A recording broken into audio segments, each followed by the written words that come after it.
He started it? Yo, what's up, everybody? It's TEKNOBLAST or Loaded Tech because we're fucking loaded, yo. And we got SIKSLAYER and the realist here. Man, we got some shit to talk about tonight. I think we do. I'll say I'm all ears. You're all ears. Man, we got Powkiddy review or overview from SIKSLAYER. We got Sarah Bond that broke the internet the other day. And then what else we got? We got Star Wars with their fucking overpriced shit, man. It's crazy. That's crazy. Have you seen the prices? Yeah. It's nuts, dude. I think it's too much. 129. Yes, the maximum is 129. It's like that's just nuts. Crazy. That's just nuts. Yeah. I'm gonna save it for the actual topic, but yeah, I've seen it. Yeah, and SIKSLAYER sounds like he's like far away. That's what he sounds like. Oh, really? Yeah, you do. I know how to. So far away. I know how to. And so yes, I was rushing home because I was out right after I left. I was off of work, and I had some drinks in me, and then I'm back home here, starting the show up, and then I had a couple more drinks from the fridge, and I got one right here, right now, with me on my nice. hand. And so I'm drinking it up right now on the show. Continue it from the bar to here, and then this is where we are. All right. Woo, so, baby.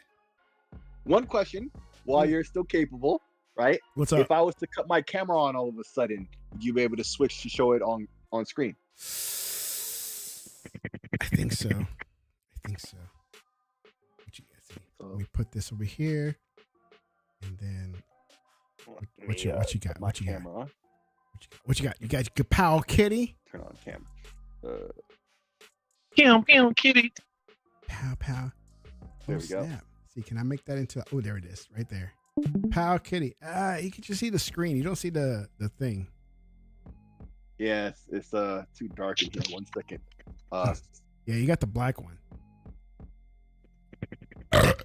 Oh shit! Almost fell on my chair. We can't hear you. Hang on a second. I gotta adjust the light, otherwise you guys are gonna burn your retinas. Punty in the house. He says, "Oh no, drinks are here, dog. I'm right here, dog. Right here, having one right now." Of course, I covered it with my koozie, my Astros koozie. Right now, the Astros are shit. They're playing like crap, but it doesn't matter. That's my team. But I got my koozie here, and I'm drinking. Man, is that what drove you to drink? Yes. The Astros I think I drink more when the Astros are just awful. Even though they're early, it's early in the season. I don't care. It's never too early. You got to dominate from the very start, from the jump, as the cool kids say it. And they're not doing that right now. You'd like that. The camera is adjusting finally. You'd like that, but there've been so many comeback kids over the years. It's not guaranteed. Not guaranteed. Pow, kitty. Hello, kitty. Look, Powkiddy, sick on the camera here. Kitty. Powkiddy. I should have got that animated GIF with the cat, right? Yeah. But I don't know if you can see because the screen is so bright. It is bright. It's bright. Actually, let me see if I can do something. Got the Xbox hat. Got the Xbox hat and the Xbox headset. And the Xbox. Yeah, let me turn on the brightness. There we Xbox go. out. He needs an Xbox shirt. Somebody give him an Xbox shirt. Somebody give him an Xbox shirt. Hoodie would be even better, I think. There we go. That's I was about to say, I mean, he's a giant though. Like I know where to get the nice. Dude, he's like 7 foot. You know that, right? I'm 6'4". That's what I said. He's a giant. I'm not little. I'm not a little dude. Like if you see 108 Dragons, he's slightly taller than me, like an inch taller than me. 108's like 7 something. He seems like he's like a midget. No. He's gonna make y'all 7 feet. You just said you were 6'4" and he's an inch taller. He's so loaded. 108 seems like he's a midget. I don't know why. Midget. He does.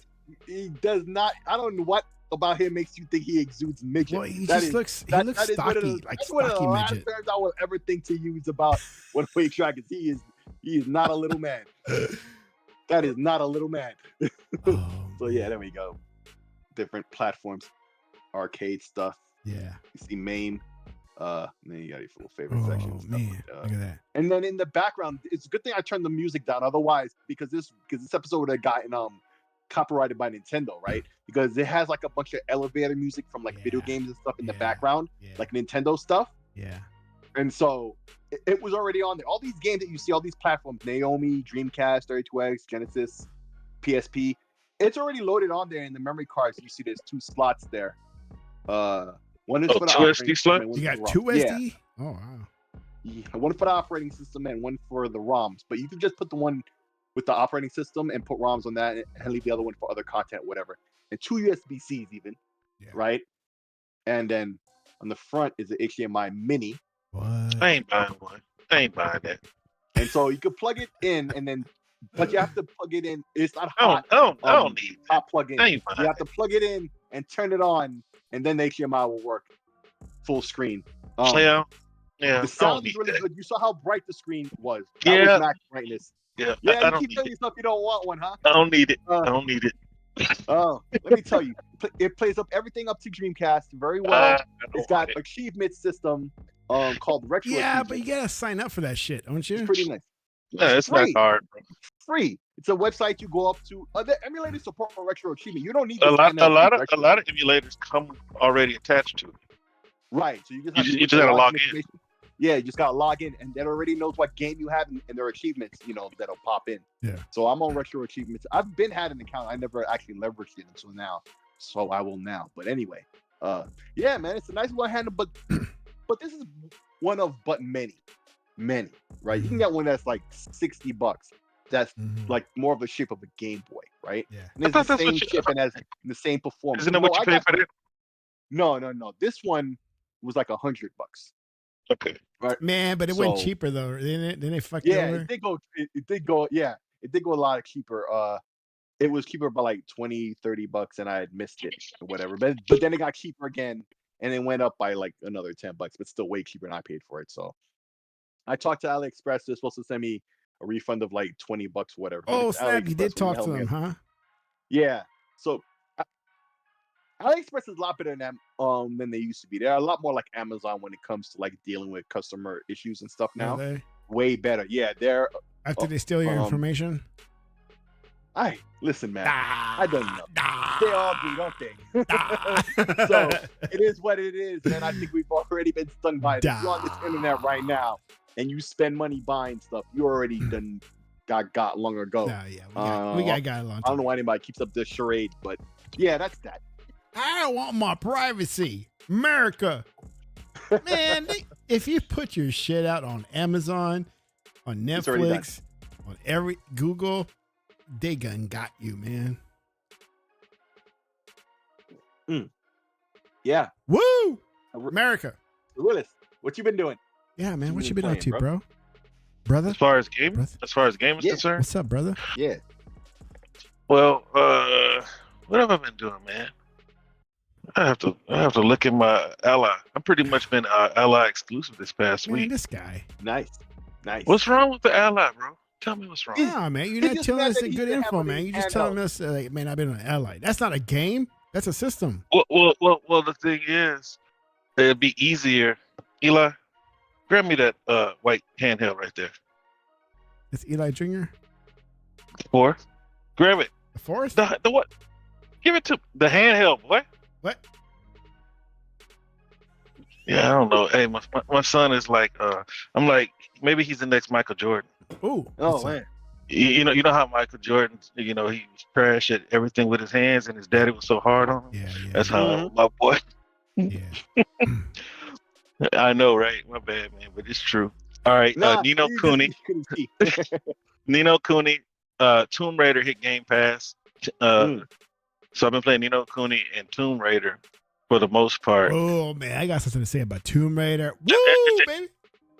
Oh yeah, like the whole time I'm playing it, I was like, man, it's crazy how far we've come. But another thing, I know Sick, you might know Crab Champions. No, Crab. It's a crab roguelike game. It's like, I think I got it for $5, but it's pretty fun. Nice. But like that's pretty much all I've been doing is playing Tomb Raider, because that was the Shadow of the Tomb Raider, because I played and beat the first two. So I wanted to go ahead and knock that out because when I first got the PlayStation, it was my first time actually playing any of those games. So I ran through the Uncharted games, and that's when I said, you know what, let me go ahead and see what get these Tomb Raiders, because I bought them because they were like $8 a piece. So I've had them for years. I just never played them. So many games like that. $8, man, because I never see any game for $8. You're crazy. I sent you, bro. I just sent you a picture of my past 10 purchases on Xbox. That's from 2023. No, that was from like a couple weeks ago. Low. But no, I showed you. I got the Star Wars games. Those were $8 for the deluxe. I got the Magic Immortals of Avium. I got the Need for Speed. Man, I got Super EA Play, dog. I got Super Mega Baseball. But the thing is, but I got that on Steam and it was already in Game Pass. But it's $8. Yeah. And I want to support them because the one thing, give me a hug and go. One thing about these games, you never really, for certain I know Super Mega Baseball. There's a reason why it took them so long to move from 3 to 4, and one of the things is that company, for one, they were bought by EA. They made 1, 2, and 3 by themselves. EA bought them, and then here comes Super Mega Baseball 4, and that to me it doesn't really play the way it looks. It looks like 100% arcade, but to me it plays simulation. Like there's not a lot of goofy stuff going on. Like they look funny, but the way that the game plays, it plays simulation style. And I don't know if it's that's turning people off or the fact that they don't have real players. But this is why I'm open, right? This is not why, but being open is what helps me with games like this. Because, like 2K would still be making football games if we had gravitated towards them not being able to use NFL players. Because at the end of the day, 2K made the better football game and they made the better baseball game. Yes, but since they weren't able to use NFL players, people didn't want to give their new football game a chance. But anyway, if you play Super Mega Baseball and you find a team and the names, they all have personalities, they all have, they don't really have deep stories, but their name is basically a story. You know what I mean? Like you got the guy that reminds me of? Go ahead. Baseball Stars. The SNK game. That's what I was about to say, Neo Geo. Yeah, but I played the NES one, and then I played Neo Geo where they expanded upon it a lot. Yes. Yeah, I used to, back in the day, I used to bring my memory card to the arcades to be cool, but my daddy was never gonna buy me too many Neo Geo games. But that was the pack-in originally. Baseball Stars Professional. I didn't get it. I didn't have any games in mind. I got the first game I had was Magician Lord. Okay, because it was Magician Lord and then Baseball Stars Professional, like the first one. And then I never played or even really knew of Part 2 until it came to emulation. Part 2 is just so much expanded in terms of like character and stuff, like we were just talking there, right? Like just before I started speaking, where you're talking about personality of the characters. They really add a lot to it in the second one, because the first one was just like a better looking version of the NES game. But the gimmick to that one was all the voice acting, right? Like the announcer and like the coverage, like the news coverage guys were talking. But it's a cartridge-based game. So the commentators on Super Mega Baseball, they make fun of you. If you take too long to make a play, they start talking junk. Everybody around you talks junk. The crowd, if you pay attention. But all I'm saying is that like people didn't give the game a chance, and it seems as though they didn't give this one a chance, even though they have EA backing them. Which is why I've always been on Twitter, like pumping it up. Like Shane G, as soon as he saw the announcement, he thought about me how much I was talking about that game. But like it's just I loved it. We didn't have a baseball game for one. And I gave it a try, and I've been in it and been into it ever since. That was Super Mega Baseball 2. I feel about that. The way you feel about that is the way I feel about Project Wingman, right? Absolutely. Like I bring it up all the damn time. It's exactly the same thing, bro. Like I know about it. Like I understand like what the development team, let's say it's really just one guy, Yeah. went through, right? And all that stuff. And it was on Game Pass. And even though it was on Game Pass, I bought it, right? And let's not forget, because you bought on Game Pass, 20% off. You know what I'm saying? That's always great, right? So even more so, but that's the thing. You can get a lot of games dirt cheap. You get yourself like $100, you can get a stack of games like back in the day when they would have like games on PS2 and Xbox for $20, right? On back catalog games that you might have missed in the past year. They're going on to $20 before the end of the year. Stock up with $100, you get 5 games. You know what I'm saying? But now with the digital era, you get $8.99, $14.99 at times, or something in between, like $12.99. You stack up on some great games, bro. Like I was playing Shinobi Non-Grata on Xbox. It's cross-play. Not cross-play, it's play anywhere. Little arcade ninja game, kind of reminds me of Legend of Kage. Cross with Ninja Spirit, right? Good ass game. I was playing that like an hour and a half ago. For my whole life, I called that stuff. Legend of Kage until 2 years ago. You heard about it? I heard somebody pronounce it, but it's been Legend of Kage since I was like 7 or 8. It's Kage, yeah. But either way, so this game is called Shinobi Non-Grata. It's on Xbox, PC. I think Switch has it. I don't know if PS4 has it. A little good, nice game like that. Yeah, but man, Super Mega Baseball.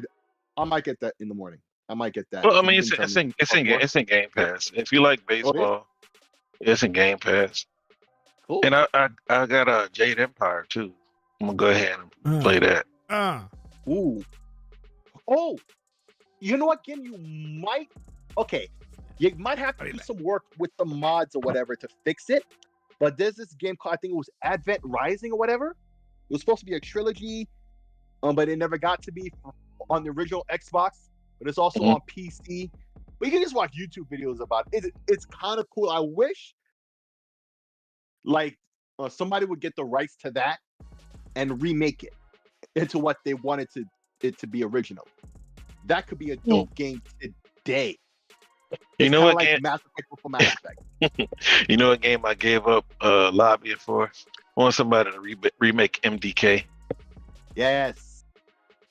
1 and 2. Yeah, I mean, I'll take one. Just remake Just one. But because like I only have an emulator with just that one game, Dreamcast. Wow. That's the only game. That one I used to have. Well, on Ally I didn't put that many ROMs, but what's the other game with the big sword? Sword of the Berserk. Berserk, yeah.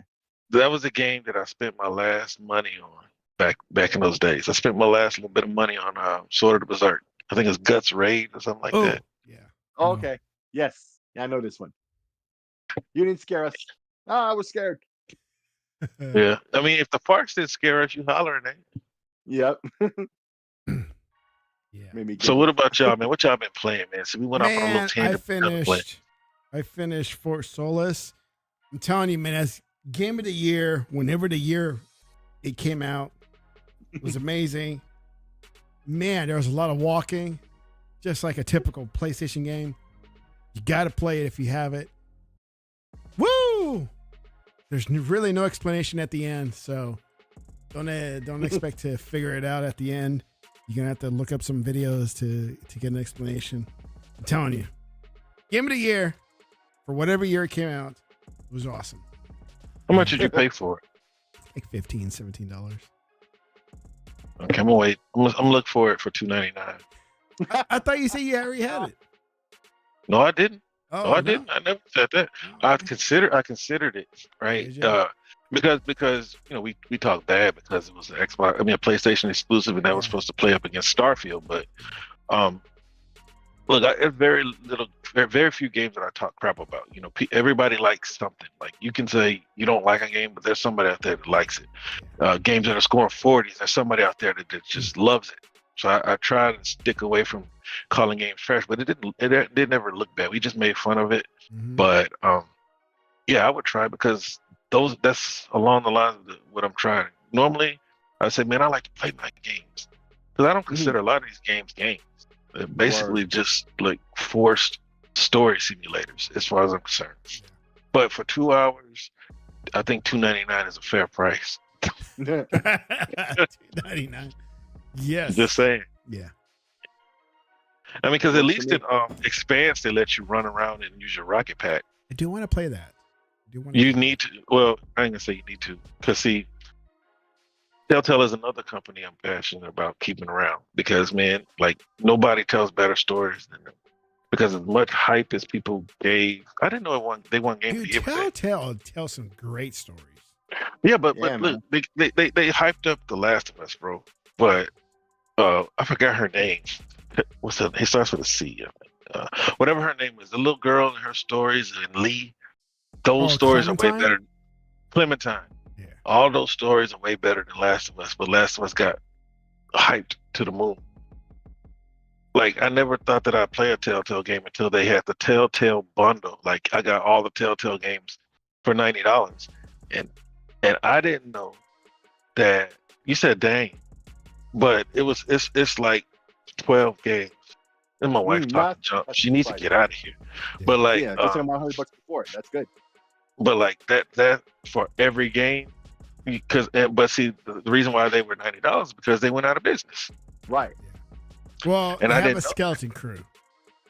They had went out of business. I forgot who gave them funding to bring them back, and they came back with the Expanse, and they wanted the Expanse to be way bigger than it is. Mm-hmm. And then their game of games, as far as I'm concerned, Wolf Among Us. I'm waiting for part 2 of that.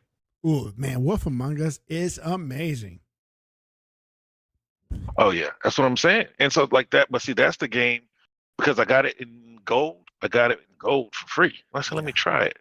And man, you can't be getting games for free, dude. You need to pay for them. Well, you're right. But if I believed in that wholeheartedly, I'd go buy a PlayStation and never practice what I preach. because with the stuff that I'm seeing, I've been on Twitter. I woke up around 4 o'clock, and I got on there. First thing I saw was Legal's post on Rebirth. Can barely hit 2 million. Bro, and I know we're supposed to be talking about one thing, but I'm gonna just say this, and I'm gonna shut up until y'all tell us what y'all been playing. Mm-hmm. PlayStation is where games go to die, bro. Like if they can't push it out there at $9.99 and then hype up 20 million sales later, putting games over there day one, that is too much of a casual fan base. Back in the day, Final Fantasy is what brought people to PlayStation. Yeah. Now it's not that way. Now they're playing Roblox. Like there's so much I can get into when it comes to these quote unquote black hole games. They're killing the industry. I agree. Yeah, I said I was gonna say that and shut up, so I'm gonna shut up. Oh, I agree. Frankly. Well, because I could go off. You know what I mean? And I cut sick off. It's deserving too. No, it's not that it's deserving. Yeah, I didn't mean to really just cut you off and go off on a tangent, so go ahead, my bad. No, I wasn't saying anything. He was the one who came back and said, you guys have anything to say, and you said that. So we good. Yeah, Telltale games are pretty amazing. But the one thing from Telltale that I played, well, actually the only thing I played, I think it was also free, and that's how I got into it, was Back to the Future. I didn't get into that. Oh, bro, I did not get into that one for some reason. So it plays a little different. That's why. Oh, okay. Well, maybe it's different than the other. Same thing with Batman. Well, Batman requires you to do some detective work and piece together clues and things like Batman. that. I did like the Batman one. And then Back to the Future, it plays a little different than like the Wolf Among Us. Like the Wolf Among Us is kind of straightforward. You really don't have to think. You just need to play it and listen to the story and make the choices. But go ahead. The thing that okay, number one is Back to the Future, right? Like I know the plot very well, stuff like that, right? So it's very interesting, right? I remember watching the animated series, which actually like fits plot wise and stuff. It's kind of cool, and to think about like the time travel, all the physics of that stuff, right? So there's been great stories throughout history, that use time travel. Anyway, like Back to the Future, what I realized was Telltale games, they have a great interface to use with a controller, because those types of games would traditionally just use a mouse, right? But they found a way to get the interface working where you can use a controller. Like if you want to see a contrast play Full Throttle, it's on Xbox, right? The LucasArts game from back in the day with like the with the biker in the near future, right? Mm-hmm. It's one of those LucasArts games from back in the day, geez, I can't even remember any of those games because this is the only one I really liked of them. Huh? Not Star Wars. It was one of those like point and click games with the Scum engine. I forget what those games were called. Like Legend of something or other. And Jesus. Yeah, I know what you're talking about. You like those games from Double Fine. Yeah, like Double Fine stuff, but way back in the day, LucasArts. Because didn't Double Fine work for LucasArts? Or some of them used to work at LucasArts. When they shut down LucasArts, they went to Double Fine, I think. Yeah. Well, I'm pretty sure. I'm almost sure it's one of these games because a lot of those games are in Game Pass right now. Those old school. Because there's one where I was playing with this guy on a motorcycle. Yeah, that's one Full Throttle. Full Throttle. So like I was playing that, but like I couldn't really get into it. And then there's another but if you one. Notice that game. On my point was, I just want to say real quick, and then I want to hear what you have to say. Really, like because those games were all point and click because it was on the old PCs of the day, right? Like Windows 3.1, point and click in DOS games, right? So use a mouse. But the way Telltale does their games, it's an evolution of that, but it works very well with a controller because all the things you might have to point and click on it and like the button you press to get to them, it's really optimized and smooth. Like with Back to the Future, it's like you're controlling Marty McFly walking around because you control him directly. You don't point and click to where he walks like you do in Diablo on PC, right? That's the way those old games work. Now in this, you actually control the character and you go to the things, right? And so I like how they did that. And for Back to the Future, they made a game out of it. Because what kind of game are they going to make for Back to the Future? This is the only kind they could make, right? Like, what are they going to make? A platformer where you shoot stuff? And we got the NES one. That was Super Nintendo. Yeah, that was a terrible game. Remember, it was an angry video game. They made a whole video about it. How crappy it was. So no, bro, it was all terrible. those games are trash. Rambo, Predator, all of them. Exactly. See, they just don't fit the. Because Friday the 13th was total garbage. Hey, every weekend I was renting those games. Yes. None of those franchises were really conducive to those kind of games. This the type of game that Telltale makes is tailor-made for stuff like that. And for me as a fan of Back to the Future, it brought me in, and now I understand about Telltale games. Like I think I have Batman. If I don't, I would get that, right? Like I'll get into the stuff I'm interested in. Most of their like subject matter, not too much. Maybe the Expanse though, right? Like I need to start watching the Expanse and reading some of the books and stuff because I heard that's really good sci-fi stuff, and I've been hearing I've been missing out. So I might try that too. But what were you gonna say? At first, I forgot. But at first, I didn't know they had a TV show. Yeah, TV show. I think I was on with 100. That was who's the wildest one? Who's the wildest one on 100 show? Flip Money. I think that was Money. Flip. I think that was Flip. Yeah, he's a sci-fi fan himself. He's a big sci-fi. Yeah, I think that's when he's one who brought up the TV show. But like I got that one and Star Trek Resurgence or something like that. I haven't started Star Trek yet. So like I'm really trying to get into those games, man. And as soon as dude, I buy the pre-order. Now I don't pre-order crap, but whenever that Wolf Among Us 2 comes out, I'm gonna do that. You fucking with that heavy? Because like I'm gonna do my part to keep them around, man. Because a lot of these games that like they hype up the story and the story is straight trash, bro. It's buns. Like I played The Last of Us because I love zombies and stuff like that. The gameplay was like a 5. The story was about a 7. On part one, the story is probably like 8.5, and then on part 2, the story is like a 3. So like I played those games and for the most part when it comes to PlayStation games, those walking simulators, same thing with like Hellblade. You play those for the story more than anything else. My son was making fun of me for playing Fortnite. He's like, anytime I see you playing, he goes, anytime I see you playing that game, Fortnite, Fort Solis, all you doing is walking. And I'm like, even the kids know. I'm talking about fuck walking simulators, bro. I hate that kind of shit. I don't care, bro. Dude, no. I don't blame you, bro.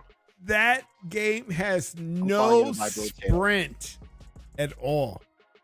No sprint. And it's still just 2 hours. It's still if like I told you last week, if the game had sprint, it would have been like an hour game. because you would have gone to point A to point. Is the story compelling? I would say no. Because see, the problem that I have with certain games is, okay, you're gonna tell me it's a game, but it's really like a story game. No, It's really like I an wouldn't interactive recommend story. it. I would not recommend it. Yeah, and see, my problem with when you tell me you're giving me a game, but you give me an interactive story, it's like this is not a game. Yeah. The thing about Telltale, they're not trying to tell you that this is a game. They're telling you that this is a story, and you It's get a to make story. your own decisions. Yes. Yeah. That's what I like. Yes. I played. But yeah, I played all the Telltales. I played Back to the Future. Back to the Future was my least favorite one. Really? And I didn't even play through it. I got stuck at a certain place. I'm not playing this no more. I don't like it. Yeah, same for me. But I intend to go back to it one day. It's something different about it that it just doesn't flow the same. It doesn't. Yeah, and exactly. That's the thing to me that I'm shocked to hear you guys say. So all the Telltale games, I can imagine they don't all play exactly the same, but I always assumed there was like an overarching concept to their control. And like you guys keep saying, like it's the different one, it's the odd one out. If you play it, you'll see it's there's something different, and there's a part like well, it's the only one I have played. Oh, but you liked it. Yeah, I like it. Yeah, but see, but 6 games. Okay, now if you played that game and then you try Batman or Wolf Among Us, you'll see the difference in the way the games flow. Mm-hmm. So like now I'm gonna see if I can download it and play it. Have you guys played the Minecraft ones, the story modes? No, sir. Those are That's good. Those are good. Really? Yes. Minecraft. But that's Telltale. Is that Telltale too, right? I think so. They are Minecraft good. They make like new characters. What Minecraft has characters? Minecraft Telltale games or Telltale type games are good. It's called the Minecraft Story Mode, and I think there's 2 of them, 2 or 3 of them, and they are good. I'm not joking at all. And the sad thing about it, they've been discontinued, and you cannot get them online. Only secondary, and if you want to get them secondary, you're gonna pay a pretty penny for it. Bastards. They would. Yep. That sucks. So sick. Other than playing with the Pow, what games have you played? Yeah. What games have you been skimming through a lot of retros or what? Well, I've been playing a lot of retro stuff, of course, right? But I'm doing that all the time, really, right? So, but I've been playing a lot of arcade shooters, like from the top-down view, and then on Steam they just released a port of Truxton 2, like the arcade game, to PC for like $7.99. So I've been playing a lot of that. You got a portable what? What'd you say on Steam? Truxton 2. Truxton. Oh, so you played Truxton? Yeah, so the second one just came to Steam, right? Which is far lesser known than Truxton 1, because we didn't really get it here in America on any home platforms. It was only on one home platform in Japan, and even that one was a more niche platform, right? So most people never really played the game, but it's really good. But then, so I've been playing a lot of shoot 'em ups just in general this week, overarchingly, I would say. A lot of retro stock games, which is a lot of my wheelhouse. I'm not gonna front compared to a lot of the more modern games. Like not every modern game really is appealing to me, I find, right? So I really do gravitate to a lot of them indies and stuff. But played some more Contra, loving that. I'm trying to start and master that now. But I've been playing a lot of top-down shooters with the Powkiddy here, because it's got that screen that was tailor-made for it. But then I want to get into that Pico 8 stuff over the weekend. I'm gonna get myself a Pico 8 license, and then I'm gonna start messing with that, because that stuff seems really interesting. That was one of the other major reasons to get this system, because it's like the screen is almost tailor-made for it. And it's got Wi-Fi and everything. You can just use the Wi-Fi to download new games from the Pico 8 that's store. Crazy. Right? It's integrated with the interface that's just like that retro interface as well. So even the menu that you use is just mostly text with some like 8-bit graphics flying around in the background as you pick a game that downloads in. It's like 8 kilobytes. You know what I'm saying? to get another one of these games. In fact, like one of the ways they trade the games when you buy, like, because most of them are free, 99% of them, but like 5% of them or pay or whatever. But like when you go to the Peakaway website, you'll see they'll have like this little image, right? And in the middle might have like what they call those QR codes, right? In the image, in the middle of the image, but there's like art around it of the game. And that image in that whole picture with the image and the QR code is the game. So it's just like a PNG file that you save, and boom, that's your copy of the game. You know what I'm saying? It's this little inventive thing, right? That they did, almost like what was that whole crypto gimmick that NFT, right? Without the crypto blockchain attached to it. It's just a little PNG image, right? But anyway, you know, retro style, you know, game, like back in the days of like when I always talk about the Commodore 64, right? And I had said earlier, this thing has 2 USB-C. You can plug in a keyboard to it. I think when you're in that main platform, you hit like F1 or whatever, and you get like the command line thing. You can use like basic commands, right? To program games and stuff like back in the day. And you could do it with a couple of the games. They allow you to just hit that button and get into like a debug mode and mess around with the game and like learn from it. You know what I'm saying? So I'm not really trying with that learning. I did that back in the day when I was a kid. I'm not really trying to mess with that anymore. Can't program my way out of a paper bag, let me tell you. But those, you know, just like fun games. So that's what I've been doing a lot. I'm gonna experiment a lot more with that this weekend though. But then I just picked up Bro Tato in the middle of us speaking. I'm probably gonna be playing with that on the Raw Gala this weekend. Y'all been telling me about. I'm super late on that, bro. I've been telling y'all that for years, man. Because it's like, well, not for years. Whenever Vampire Survivor came out, I found that game right after it. Yeah, you did. What were you saying, Tech? Loaded for a minute. I've been telling him for a minute. You know what I mean. You from Texas. Man, I know what you mean. You too. You legal, and then it's funny. It's funny now that like whenever legal starts talking about rotator, I said, I told you, because it's like I've been telling y'all, man. He's like, man, I'm playing rotator. I ain't worried about these donkeys. Like, yeah, yup, right. Because you're right. Because you see, like they always got something to say about what people are playing. You know what I mean? Yeah. Like they said, we played that game because we didn't have any game. Right. Like everybody else is playing it, and it must have been some dope shit because everybody kept talking about it and went stop. That's how you know it's look, you didn't agree with me, man. But no, I did. No, I'm not talking about that. But when I said this, you were like, I said, man, I think the gaming is losing its way. No, they're spending too much time, effort, energy, and finances on trying to make games look as realistic as they can. And I said, could you imagine if Xbox made games that look like, or even PlayStation, if they made games look like Nintendo games? Could you imagine the types of frames that we would be able to get? Right? Oh yeah, because they spend all this. You got this nanite, luminite, and Samsonite on this new Unreal 5, right? Mm-hmm. But now you got people complaining about 30 frames, right? Even Xbox people are complaining about 30 frames. And what's happening is like, okay, any one of these games that are being showcased on an Unreal stage is going to be 30 on console. That one, 1943, and whatever other game that they're using to show that they're using the new metahuman technology and all the other things, those games are going to run at 30. It's just too heavy.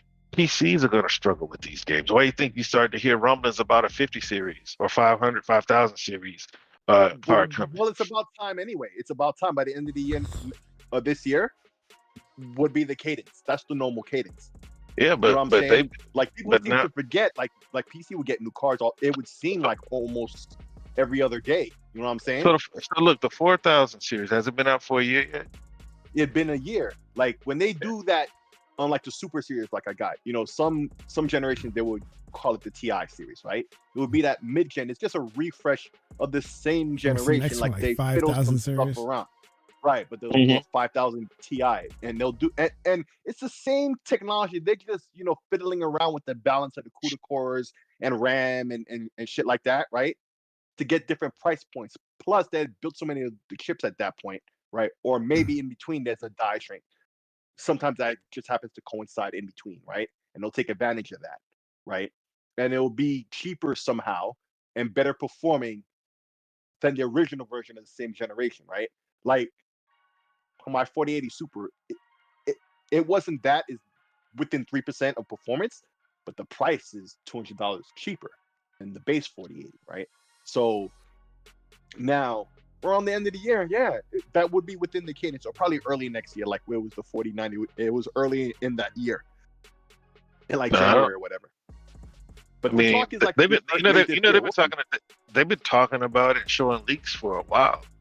Right, people are like they just released the 4000 series, but so we'll see, man. I mean, but these games that they're showing on Unreal Stage, they're not gonna run at 60, not on console.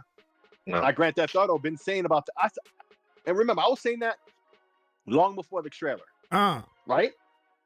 I've been saying that, like, dudes just don't want to hear it. They think 60, and they're just so single-minded about 60 frames. They really don't get it. Their opinion isn't based on any. If they truly understood, they just think the higher the number, the better, right? Right, but they would still want 60, and I don't begrudge them that, because I agree, actually. But they would see the trade-off and the limitation that they're under. They don't get it. They think these consoles are soup, and they love to say, like, this is what was advertised to them. And yeah, it was, but not to that level that you really thought these consoles were going to fuck with a $2,000 PC. Console dudes is really gassed up about that stuff, bro. And but see, that's where they messed up. Yeah. When they started saying that the PlayStation 5 is the equivalent of this, and the Xbox Series X is the equivalent of this. It's like, dude, just leave PC alone. Yeah. And console dudes are probably really mad at what I just said because of that. Just leave PC alone because there are things that I don't know why they don't do them on console. I think console is mainly supposed to be for like the iPhone model, simplicity. Yeah. Right. You just get in and pick performance or balance. Everybody understands that, son. You know what I mean? But just leave PC alone. Stop trying to compare it. Because at the end of the day, they can put everything to very low settings and run anything they want at 60 if they have a decent PC. That's right. And console players really think that that's the answer on console. You really think you want to look at muddy textures? You bought this brand new TV and all this other stuff to look at muddy textures. Look at Rise of the Ronin. Yeah, they hit 60. That's why 60 is a design choice. You're going to scale back graphics, or you're going to get higher frame rates. They sold all these casual players on games that look realistic. Yeah. Word. And shout out to Punty in the chat. My bad. Shout out to Punty, man. Whoever else is in there. Man, Punty is the man, yo. Always there. Thanks for the support, homie. You said that, screw. All you need to do for some bassing voice. Man, Punty is the man. Punty is the man, yo. Punty is the man. Look, I can. There you go. See, you know he's still in there. He's still in the chat. Yeah. Hey, I'm going back to Fort Solis. You guys need to play it. It's game of the year of whatever year it came out. Woo, baby. I'm loaded up, baby. Let me see if I can find it on Aniva for $2.99. Man, you ain't gonna find it for $2.99. I mean, you're gonna find it for like $19.99. Nah, if it's see, you don't buy games on PC, so okay. No, I'm not kidding you, dog. Every night that I played it, my son will clown me about, dude, all you're doing is walking. All I'm doing is walking around the space station. And he started clowning me at 13 years old about Fort Solis, man. That's because they used to plan their games. Yeah. See, like, you look at you when you were a kid, you had a Nintendo. You played your games. Yeah. You were actually controlling the game and playing the game, enjoying the game. Yes. Then they started to bring more Japanese games, and the people who gravitated towards those games. It's what I said a long time ago. I don't know if y'all understood it. What PlayStation did was they made American style Japanese games. Basically, gave you a lot of cinematic flair, but it just made it a slow story game, just like a JRPG would be. But these kids are playing Fortnite. Now you do have those kids that are playing like Roblox, not Roblox, but Minecraft, where it's just basically, I don't even know how that game works. I don't even start talking. I thought it was just a game where you built things, but I see Roblox. Yeah. No, it's a bunch of pre-built games already. Not Roblox, Minecraft. I know what Roblox. Yeah, because like I watched my little nephew play it, my kids play it, but like I thought it was just you go get materials and build your house. I thought that was all they did, because all I ever saw was people building things. Well, that's the majority of yes. But like, don't they have like things where you actually go compete? Yes, there's some competition aspect to it. Some of it. That's not the main draw of Minecraft, but there is some portions in the marketplace where you can download certain games that people have pre-built, whether you buy them or you get them for free, and play it, compete, and have fun with it. Yeah.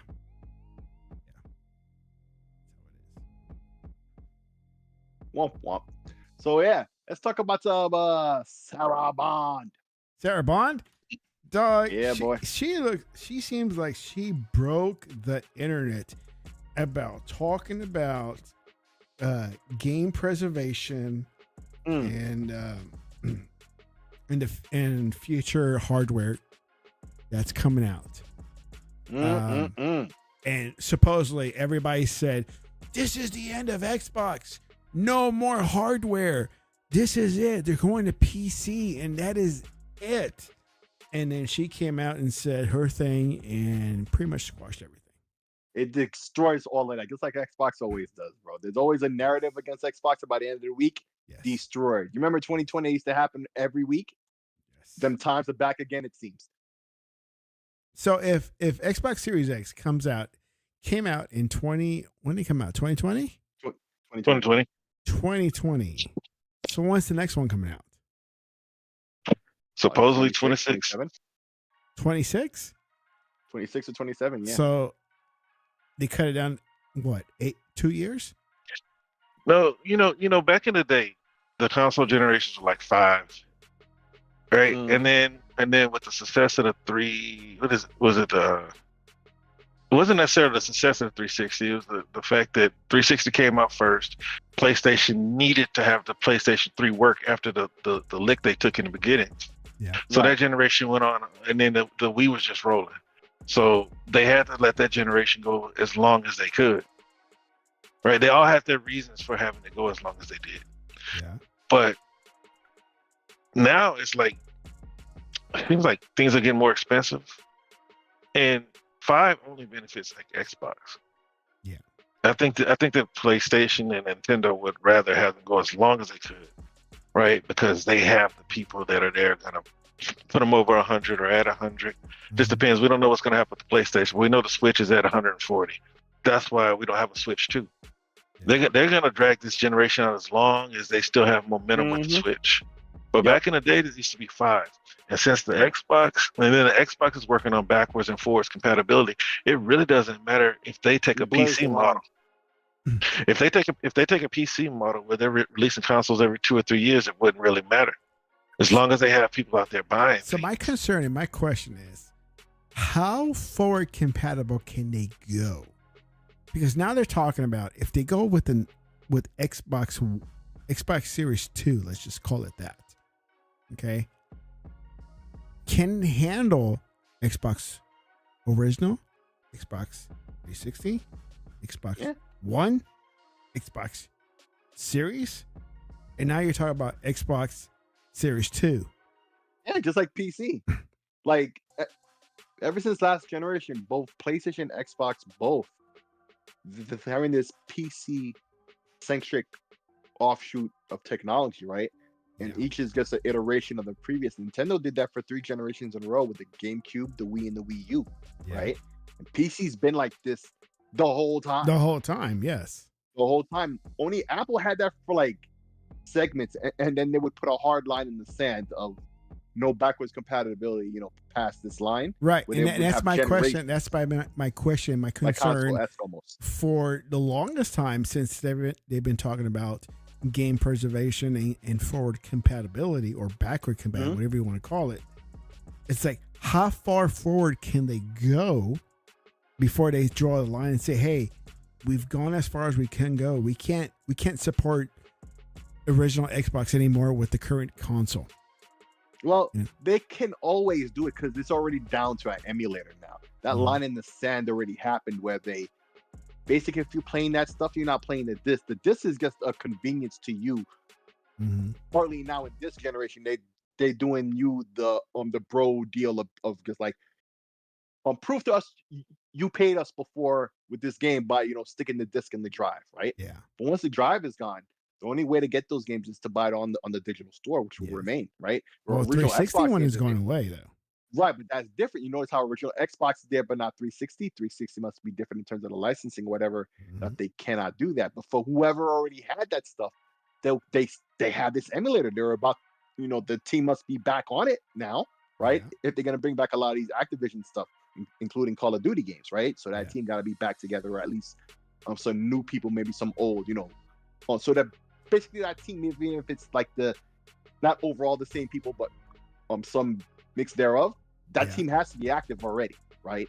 Putting in that work, behind the scenes to get this stuff ready for when it's time to make that announcement and release, right? So, and I'm thinking now that team is never going to get broken up again by this announcement. Like, this is a key tenet of the Xbox technological strategy, right?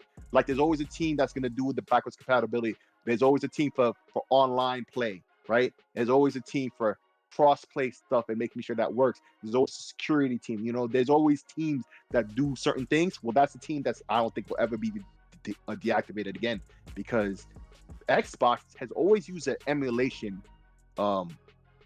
technique over hardware, right? To attain backwards compatibility, right? Although a lot of the stuff is also baked into the hardware, like a lot of the texture formats and stuff that the 360 used was built into the Xbox One design, right? Like, they had always planned for backwards compatibility, but it got paused at one point, and Phil Spencer brought it back, right? And reactivated the team, or reactivated the work that they were doing, right? Because it's built into the hardware. Those texture formats are built into GPUs. Microsoft owns those IPs from AMD or ATI back when they made the 360. That's the lesson they learned from the original Xbox, to own all the IP in the Xbox design, no matter who made it, if it was Intel or Nvidia or AMD or whoever else they decide to team up with in the future, right? And they have that now. So when they make new systems, they implement that stuff low key in the new ones, and they continue to do so. It's in their benefit, and they easily profit off of it because they have that whole back catalog, just like PC does, to sell. It never goes away. Sony did it for a long time with hardware. They would always have the chip from the previous system in the new system, or at least in early on in launch systems, and eventually they might phase that out. But now that they do PC style hardware now as well, they too are doing a lot of what Xbox did. Like, Xbox wants the extra mile, and tweak the emulator so certain games can run at 60 or 120 Xbox frames. is the leader in innovating on backward compatibility. Exactly. But Sony follows. Right, they follow. They're not horrible at it, right? They could be as good as Microsoft, but Microsoft is going that extra mile. What Sony is doing is very good, and they've always really been pretty good with backwards compatibility. They had PS1 games on the PSP, right? And that would work on the Vita. All your PSP stuff worked on the Vita, right? There was a PSP emulator built into the Vita. So it's funny, if you're playing a PS1 game on the Vita, it was a PS1 being emulated on a PSP that's being emulated on a Vita to play it, right? And it worked just fine, and nobody knew. But you know what I'm saying? So I'm not too concerned about that. And now that Sarah Bond just said this, all these people who's talking all that negative shit, they literally just destroyed that. They're putting money and effort into that. It's a part of their market strategy to always be able to sell that older stuff, because there's always a new gamer being born who hasn't played any of that old stuff. They don't know any of, like, if we see a new Final Fantasy game, right? We know a lot about Final Fantasy already, even if you don't mess with it from the periphery, right? At a minimum, right? But like, your kids don't. They don't know jack. There's just another brand name any better, of countless games, right? So it's new to them, no matter how old it is, right? Like they play Minecraft. That's like about as 2600 as they were gonna get, and Roblox, right? That's about the equivalent as the 2600 was for me, right? Yeah. It's basic. The technology and all that behind it is way more advanced, but when push comes to shove, the way the game works, it's really low key, basic ass stuff, and that's still fun because these games supposed to be fun, not always just the technology and the graphics. It's all about that. Mm-hmm. It's not. It's about the gameplay and stuff. So with this move, at least from Microsoft, because I've always been unconfident with this on the PC side. This is something I never have to worry about anymore on the Xbox, and I never really worried about it to begin with, and even on Sony, not so much. Right? Like I said, they were pretty good with it too. So this is not a concern I've ever truly had. And for the few exceptions, there's always been piracy. Like the pirates always handle that stuff. Look at now with the Wii U, right? You can't play online with the games anymore, right? But Nintendo has always been questionable. They always do that, but the hackers already got something that's called Pretendo. Yeah. It's some kind of mod and network that they have for the Wii U. That's redoing all that's the no back different end. than people emulating or doing their thing for original Xbox. Right. I've always wanted to play. It's just supposed to show that there's ways to keep the old stuff alive the way it was, even the online aspect. Because I always wanted to play Microsoft Online. Not that I've done it, but there are ways to play online with your original Xbox. Yep. And playing Microsoft. Yeah. It's called Jesus Christ. It starts with an I. Like I never went there and actually I signed up, but I never plugged in my original Xbox and did it. Right. But basically they just got the online working for Halo 2, right? And I was like, a beta of like the 360 stuff, because it had the dashboards and party chat and all that stuff, right? And like you can move your party around into groups. That's where the online in 360 was, right? And they've got that working now, right? And you could do that on a real Xbox, or even an emulator is working now too. So that just goes to show, if you don't have it officially from the hardware maker, where Microsoft is now, establishing that they're gonna establish that forevermore for their platform as a standard, so you don't have to worry about it. They're gonna make sure it's always functional, right? They just announced their dedication to that. Fantastic. For the few esoteric things outside of that, like the modders have been working on this for years, so it's not something to worry about anymore. Like, there's always people handling this stuff one way or another. That's all. Yeah, because I heard the word standard. That's become a trigger word for me. I don't think people understand what standard means. You're starting to see all these people talking about, I thought Greenberg said 60 frames was the standard. Standard does not mean every game is gonna be. A standard doesn't mean everything for anything. A standard means that this is the bar that we're gonna try to meet. Mm-hmm. And so, but all these people that create these narratives, I don't have time to correct them. I used to do it, but I'm not gonna do it. Yeah. But standard does not mean everything. Standard means that this is a bar that we're gonna try to meet. He never guaranteed every game was gonna be 60. But for some reason, you have these ignoramuses out here in the gaming populace that are taking that to mean that it means everything. Everything. Everything. but look, if we have so many people that act like they know gaming, we have so many people that act like they know tech. Oh, yeah. Like anybody with a lick of sense knows that a console is not going to be bleeding edge. Yeah. So if you release a console and then right after you release a console, you get news of Unreal 5. Is that console ready for Unreal 5? Is that console ready for the next generation of Unity? No. Most likely not. Yeah. No, because the tech didn't exist. Oh, well, look, man. That's another problem I have. It's like when we keep introducing this new hardware. It's just giving these people something else to be confused about. Mm-hmm. That's why the best bet you can have as a gamer, if you're just looking to have the best you can get is to get the best hardware, be it a PC 4090, whatever you think the best CPU is or GPU, the most RAM as you can get, so that you can brute force. Yeah. Because they're not going to optimize. They're not optimizing.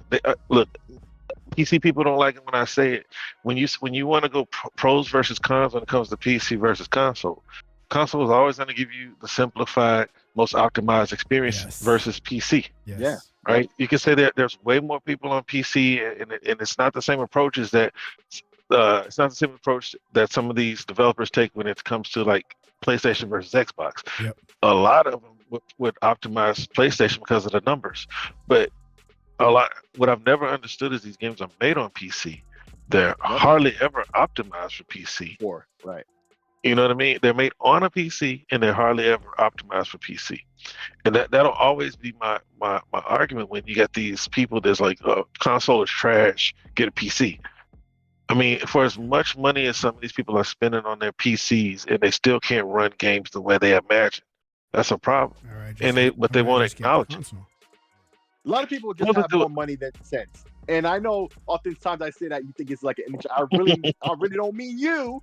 I mean, a lot of these people, especially like these guys who are like switching to PC out of spite right now, right? They're throwing money at the situation with no consideration. But are they really though? To consider. A lot of them are. I'm not saying how long is Xbox Clown University been talking about he's gonna buy a PC? But there's lots of dudes like that long before any of this Xbox drama from this generation. This is not a new thing. This is a thing that's been going on for many, many, many years. A lot of guys just say, oh, screw console, at whatever point in the generation, because there's always a low point in the generation where the consoles are old in the tooth or technology just ain't jiving the way it was at first, right? And it seems like we're going through that with Unreal Engine 5 in some aspects, right? Like, there's a lot of guys who just flip and just throw their hands in the air and say, oh, I'm just getting a PC, and then spend a lot of money with no consideration because they don't know anything to be able to consider, right?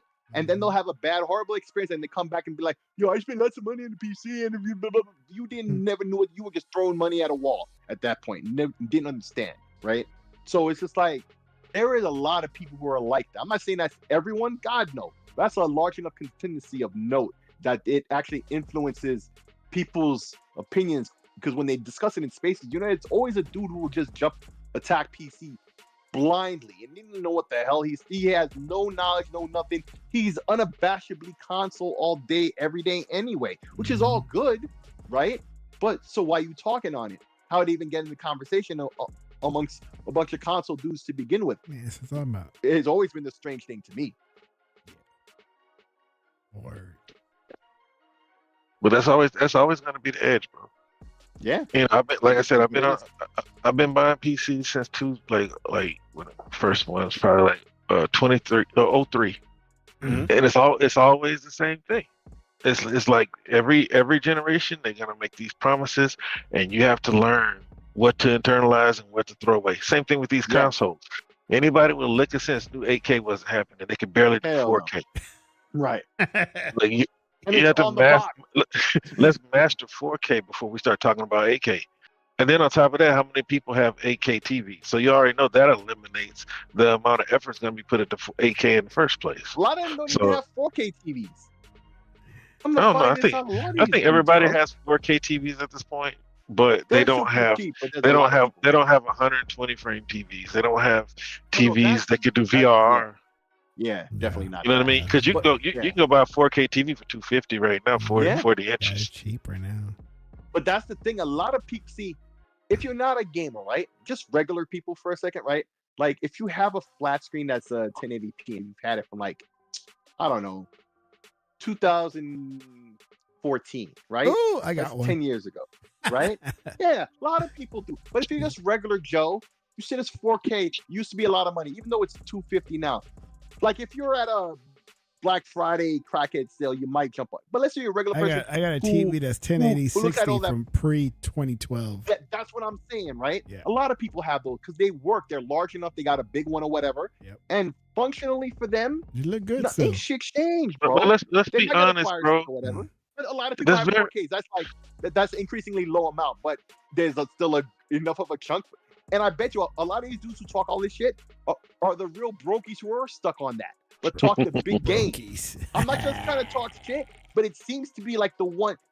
It's always a smaller group than it would seem, but they just yell the most compared versus everybody else. That's the logic of it, right? Yeah. So I bet you a lot of these dudes are the brokies. That's why they talk so much. They're upset. Internet. They're stuck on 1080p 60, bro. It just Yeah, is what it is. Because we had a TV. It was a, what do you call it, a 3D TV. Mm-hmm. That's what I got. It still What works, is it? bro. LG? No, it's Samsung. No, it Samsung finally went out, and I had to get a new TV. I got a Sony now, but like that was the TV she got. She was never gonna let it go. It was nice. It had glass. Like, you know, a TV is quality when it's glass versus Yeah, plastic. glass. Yeah, Yeah. that's what So, mine yeah. is. Mine's glass. Yeah. Yeah. It looks good. Like, it's brighter too. And it looks great. So why would you really replace it functionally? Yeah. Like what you are seeing with this, even the content oftentimes, unless you're kind of smart. That is where my it's hard to tell PlayStation 5 is sometimes. connected to. Is my 1080 glass TV. You see what I'm saying?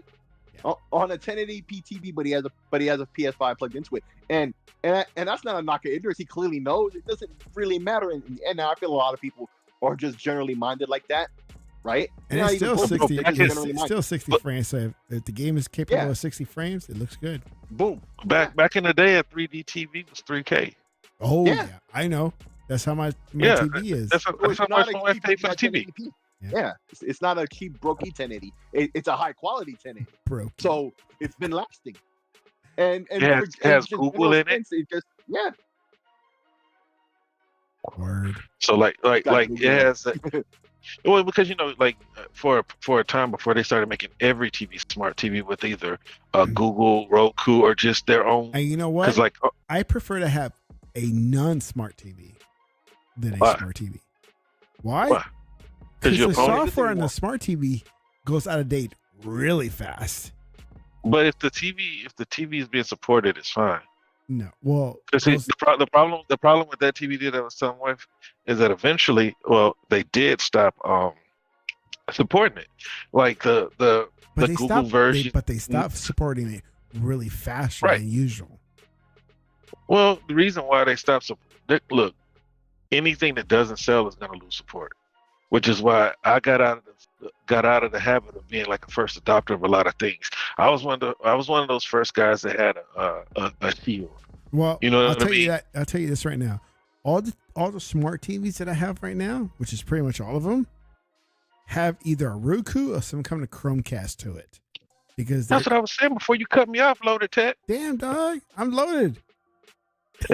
I know, but that's what I was saying. Like they all have something in them now, but like back then, Chromecast was a thing. If you go to Walmart, you're not going to really find Chromecast and Roku. You see a few, but that was the thing because TVs weren't smart. But now they all have some type of software. But in them. even my smart Yeah. TVs, I'm talking about my smart TVs Mhm. that are smart capable. I don't use their smart software because they suck now. What is it? What, like Samsungs, maybe some LGs? Oh, well, okay, because like the LG for my TV, it just got an update, and then like my TV is a CX, and then my wife's TV is some Sony something, but it has Google in it, like the Google. Whatever it like, Google TV. it's like a Chromecast, dude. Like it's great. She says it's jank, which is to be expected. There's going to be some jank, but you can stream your TV straight to it. Another thing that I liked about Samsung back in the day is you didn't even need the internet. If you had a Samsung phone, you could just mirror your phone right onto the TV. Oh yeah, yeah. That was the TV that my son broke with a baseball bat. Like you could just you didn't have to have internet. You could just mirror your screen straight to it. Yeah. So my like pre-2012 Samsung TV, I stopped using the smart features on it because it's just slow. It's ugly. It's just dead ugly. And I use a Roku stick on it. My 75-inch Samsung that I bought after 2012, I think it was like 2015. I stopped using the smart features on it because it's just super slow. And I have a Chromecast TV. And I think my wife uses a TV that we have in the bedroom, and it uses we've actually added a Chrome TV or Google TV Chromecast device on it. So none of it we use the smart. So I prefer to have a non-smart TV, but you don't find those anymore. You can't find any more non-smart TVs anymore. But I think eventually you don't find those anymore. Yeah, you don't find those anymore. So they eventually suck after a year or so because new models of TV come out. And then the older ones just kind of get forgotten by the manufacturers. Yeah, but see, that was your experience, right? Yeah. But and unfortunately, you're not wrong, right? But unfortunately, it was your experience, but it was probably your only experience with every of those smart TVs that you bought. So you're saying it like they're all like that, right? Yeah. But for me, with the smart TVs that I've had, I had a Samsung, and eventually that happened to it, but it took years. It took years. It wasn't 1 year. It was multiple years. I guess it was a popular model at the time, a D8000, right? So all that stuff worked, but it was an expensive TV in the early days of that stuff. Now, very mature, right? Like if you buy a TV with the Roku stuff, right? Like all them TCLs, like my cousin has the TCL that I had, right? I was over at his house for Easter on Saturday, right? We celebrated the Saturday day before, right? And he has my TCL in one of those rooms on the side room to the living room, right? Where he has like a nice little setup there, actually. So and all that stuff with that Roku situation works. In fact, I think they just came out with a new update for it, and it has it. He was asking me about it, right? He says it looks the same, but it seems faster and smoother. Even he was saying, I'm like, oh wow, I didn't even expect to hear that, right? So right now it's mature. Like if you see a lot of these TVs, like the Sonys and stuff, they use Android TV, right? It's very mature now too, right? Yeah. It's based on like Android 11. It's gonna rock for years, right? Like it used to be like that. Now it's not so much a problem anymore, thankfully. Like you'd have to buy one. Maybe there's a cutoff here where it just got better. You know? Yeah. So now, like, unless you get one of these, I don't know, Black Friday $250 4Ks, maybe it still happens with that. But if it's one of those that uses a Roku operating system, I bet not. I bet you that will be fine too. It's ironic they finally got there, but a lot of people suffered with a bad taste in their mouth because that was their only experience, right? My C10, it still works so nice. I see what the new sets do. It doesn't make me super jealous. Like, finally now I'm seeing the G4. Like, okay, finally they have one that destroys mine in every way that mine is rated at like one level above. But even then, it's not worth for me to replace this one with a new one, right? It functionally wouldn't change anything for me other than like the brightness and DTS audio support. Like, okay, that's cool, right? But other than that, I'm straight. I made sure I bought one that supported all the video formats like AV1, right? So when it plays stuff, it could decode right in the TV and uses picture processing, look real good, and it scales good. That's why this C10 is so popular. It's known by the guys who follow this stuff that it does everything. It was highly compatible with everything. It did every mode. It knew what to do with everything other than DTS sound, right? Other than that, it's got G-Sync, FreeSync, all of that stuff, right? Dolby True HD and Dolby Vision and basic HDR, but it has everything. So it stayed. So even if like the operating system would support, the TV just would work with anything you plugged into it. So it stayed supported, right? LG, I'm not trying to be a stand for LG, but they seem to have an operating system that stays like that. Like, you notice how you see all these like Android, like with Roku or whatever, you'll have like 8 gigs of space, right? But if you install an app, the app takes like 50 megs for itself, and then like 250 for its like configuration files and stuff that it makes up, right? And then its settings will take like another 250. So now the app is like half a gig, right? With a 50 meg download. But the LG doesn't seem to be that. If they say it's 50 megs, it takes up 50 megs out of 8 gigs of space. Yeah. And I filled up my row with a lot of apps. Have you done the same with that? Right? And I'm not even close to half of the thing. I never worried, and I didn't understand. I thought it was like, on Android or anything else where it takes up a lot more space than it was initially claiming when the download says on the page, right? Yeah. But no, if it says 50 megs, it's like 55. Okay, fine. Like, I was kind of shocked.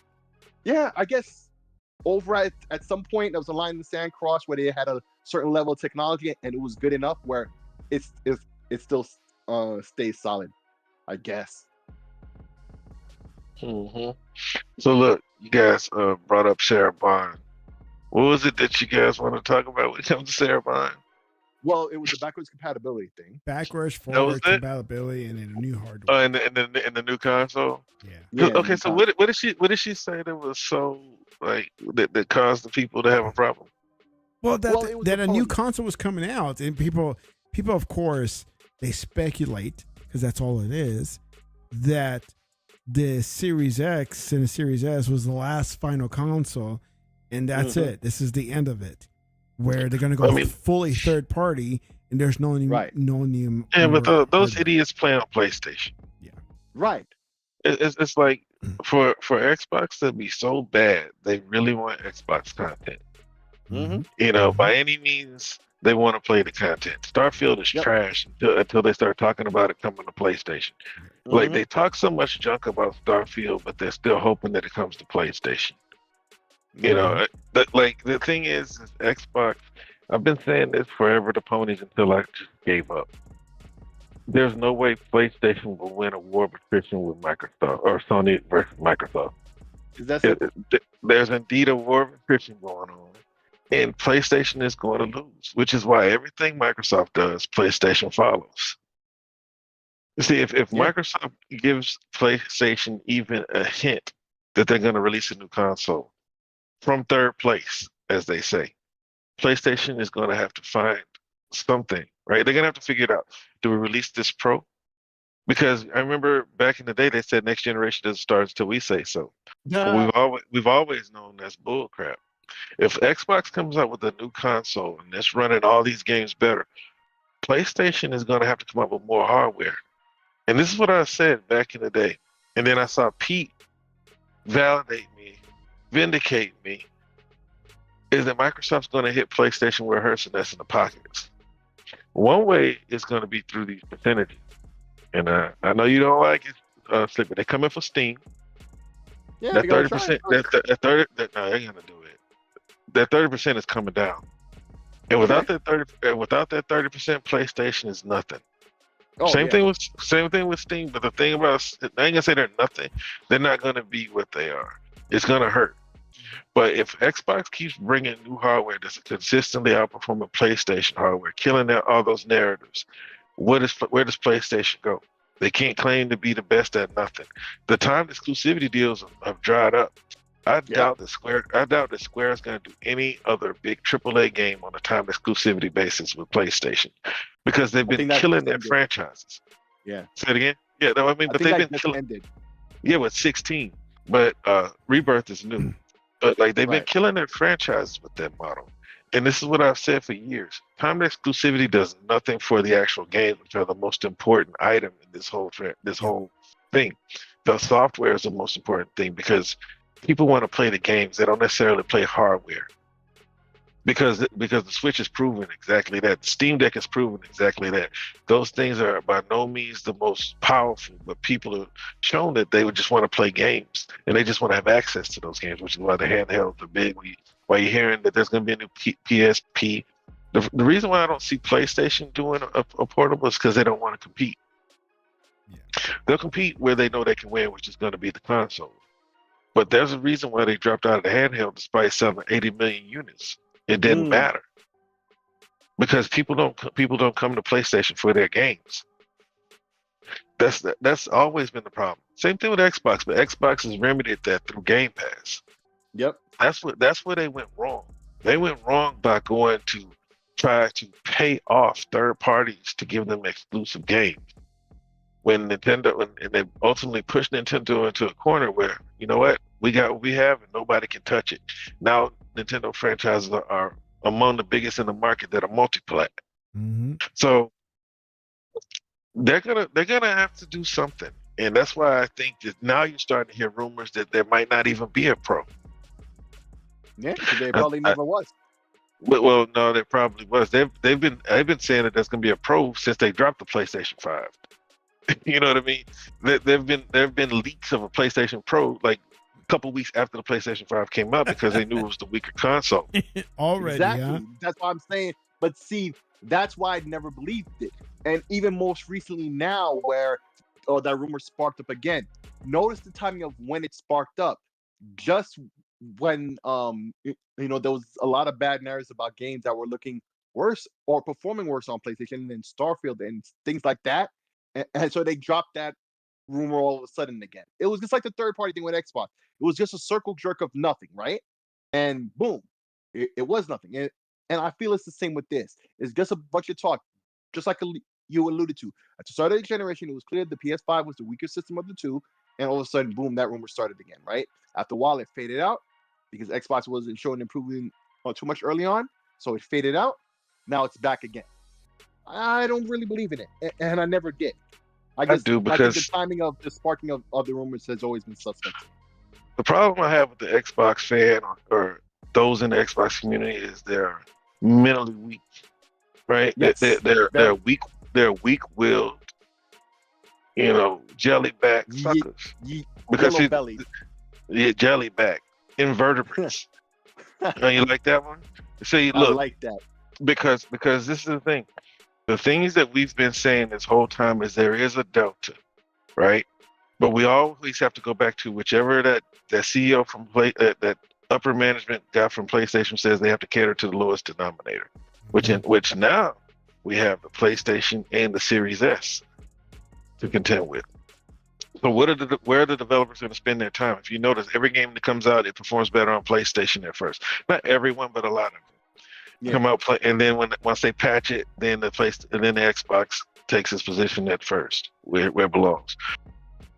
We have to know the truth, right, and not parrot these bigger YouTubers. We don't do it. I'm just saying as a community, right? Because we've always known that 12 is more than 9, right? Just like 6 was more than 4, just like 1.8 was more than 1.3. Right. You can say you can't count teraflops and this and that, but they are a measurement of the system's power. No matter how you slice it, now they're starting to play with the numbers. Now they're starting to do it on 16-bit versus 32-bit, and then now you're coming up with 66 teraflops and bullcrap like that. Mm-hmm.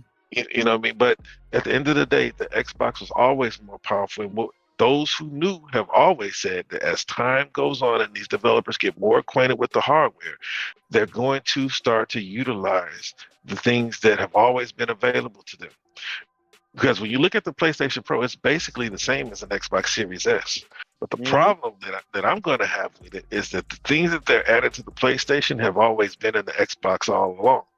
But now the PlayStation is doing it. Now they're going to see fit to start using these things. Because FSR has always been there. VR has always been there. They don't use FSR, but you do see some games, but Xbox does VR on its own. But they're not utilizing all the AMD tools or the Xbox tools that are available to them. And Xbox has to remedy that somehow. I don't know how, because with all this, kumbaya talk and let the developers do what they want to do, what's the point in us giving you the best we can on a console and then you're not going to utilize it? Because and another thing that I don't understand is if you're going to make a game perform better on the lesser console, why are you charging our customers the same price? You see what I'm saying? Like, we're paying $70 for games that still need patches, and PlayStation is getting games. That's another thing why I really don't like buying games they want to list from certain publishers. You know what I mean? Because when you look at Ubisoft, they're going to keep plugging away. I know a lot of people hate Ubisoft. That was another thing that we wanted to talk about. But we got to know the truth and stick to the truth. And the truth is the Xbox has always been the more powerful console, no matter what's going on with these developers. Right? The developers are going to do what they're told to do, which is get the game out as soon as they can. The attitude of the I can't remember his name, the leader from CDPR. Well, we made Cyberpunk. I mean, we made Witcher 3. It'll be okay. When you had the developer saying it's not ready, we need more time, right? And he was saying it's going to be okay. That's the attitude of all of them. We'll fix it. And I can't remember her name. I think her name is Lara Fried or something like that. Lara Fried or whatever. Freeze, I think. Okay. She used to work for Microsoft. She used to work for Epic.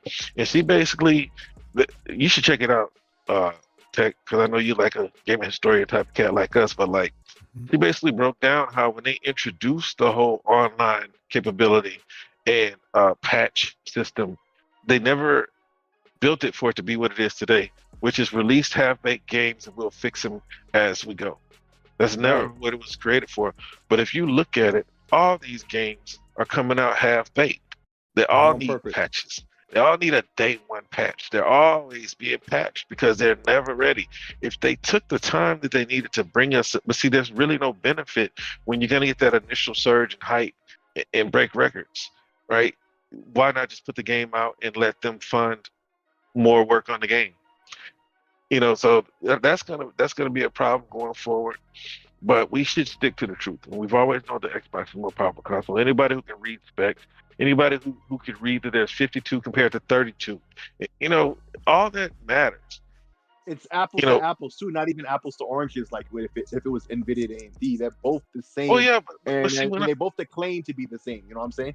Yeah, but when you look at the CUs, you look at everything. Look at the clock speed on the CPU. Look at all of it, and then say that the PlayStation is better, just because they're able to that they're using it. Then also, Xbox updated, what is it, the GDK or SDK? Xbox updated it, whereas PlayStation still using the PS4. That did help the developers be able to be more efficient.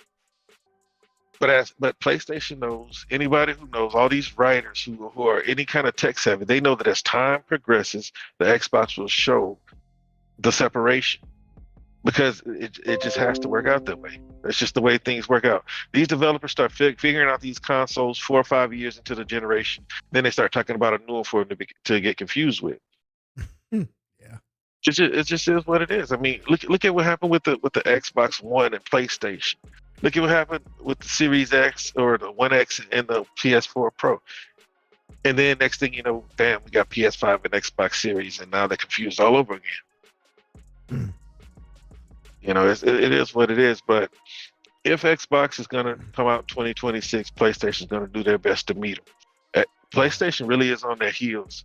They're fighting backwards. Yeah, they usually come out at the same time. But see, if the PlayStation, let's say right now they're at 50, right? So they're on pace for 100. Let's say that they're at 70, 75, 80 when the Xbox in 2026 says, you know what, we're coming out with the new Xbox. You think they're going to just sit back and let Xbox dominate performance? Especially if they take a more PC approach? No, I don't see PlayStation, but see, that costs money to bring out a new console. That takes R&D, that takes deals. Remember how these consoles could barely get out in the beginning? They want to see what Xbox is going to do, because Xbox was smart finally when they started letting PlayStation go first. I guess they learned from this is how you change games. This is how you share games. And they've been letting PlayStation go first on certain things. You look at how the PlayStation 5 came out, and then right after that, we find out Xbox waited. Xbox waited to get the RDNA features that we've always known PlayStation didn't have. PlayStation is going to struggle. See, all these things that they're adding, this whatever super resolution and all this other stuff. All that stuff's already in Xbox. AI, machine learning, all that stuff's already there. Nobody's utilizing it though. The only difference is PlayStation. The rumor is that PlayStation has it's more powerful AI. But it's already there in the Xbox. It's just not being utilized.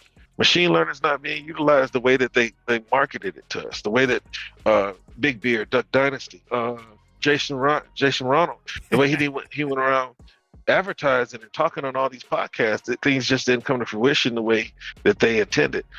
But at the very least, we got to start seeing it from Microsoft games. You know, we got to start seeing Microsoft utilize some of these tools that we've been getting laughed at for bringing up. I had this one dude say, I'm tired of hearing y'all talk about tools. I said, I understand, but they're there. So I'm not going to stop talking about it. So, yeah, but you're tired of hearing about it doesn't mean that, you know, it's not true. It's still the fact. Enough said, you know? Yeah, but see, they don't want to hear it, but they can't deter me. I don't let them neither. Me. You know what I'm saying? If I'm going to hammer where I know you're wrong and where I know that you know you're wrong. You shouldn't have said it. Yep. I'm going to hammer it. Exactly. And you know me, I'm with that all day. I'm with that all day. You know me. Yeah. Because more times than not, I know more than most of these folks. So they're not going to tell me some bullshit. I'm not going to catch it instantly and right in their face. Nope. Not doing it. Yeah, but I hope it happened the other day too. And the funny thing was about it, like everybody expected me to jump in. I wasn't even the one who got to jump in first. Somebody else did. And then some other guy completely destroyed this dude's claims with just straight facts because he actually played both games that this guy was referencing, right? Played and finished. Meanwhile, the guy who brought up 2 games in the first place didn't play one and didn't finish the other, right? So somebody who played both, right, finished both games. I'm not even going to name the game. Let's just say they were on opposing systems. Destroyed this guy with the facts of the system, with the facts of the matter that we were discussing, right? And so the mic is given back to this guy, and he was sucking his teeth. He couldn't even speak. And everybody's like, "What? Well, you keep saying that we keep interrupting you, and we're not letting you speak." Well, here you go. Nobody was saying anything. He didn't want to speak because he was so shut down with the facts. It was done, right? And that's just the way it needs to be. Like, I'm not gonna sit there and debate facts with somebody who doesn't know. I'm just gonna drop the facts and that's it. You can't speak against that without looking like a clown afterwards. So I guess he realized that, and he just, that's why he was sucking his teeth and being quiet, even though he had free reign to say whatever he wanted at that point and didn't. Yeah, I don't debate ponies much anymore because I'm really again too old for it. Yeah.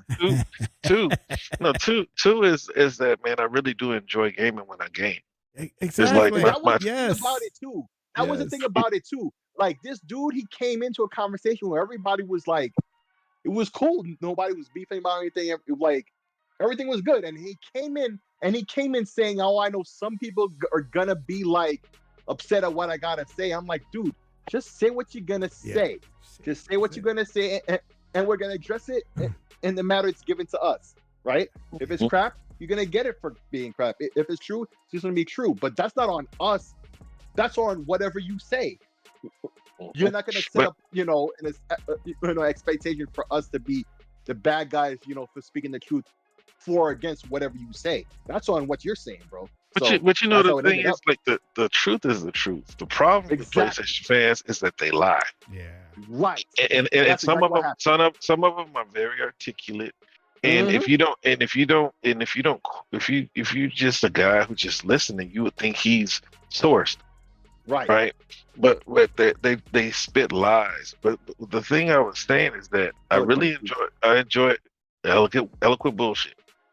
Yes. But articulate bullshit is what I call it. Articulate bullshit. Yes. But like, I enjoy gaming when I game. Like, and this is my first PlayStation 5. And honestly, I feel the same way that I've always felt. I could have done without it. The one game that I truly enjoyed on PlayStation was Ghost of Tsushima, and I got that same itch scratched with Assassin's Creed. Assassin's Creed. Mirage? Assassin's Creed Mirage? Japan, that everybody was waiting on. Not Mirage. The other ones. Mirage is more the old formula. I told you that on Twitter. It's more the old formula, more like. It's open, but it's not open in the same way. It's kind of more directed.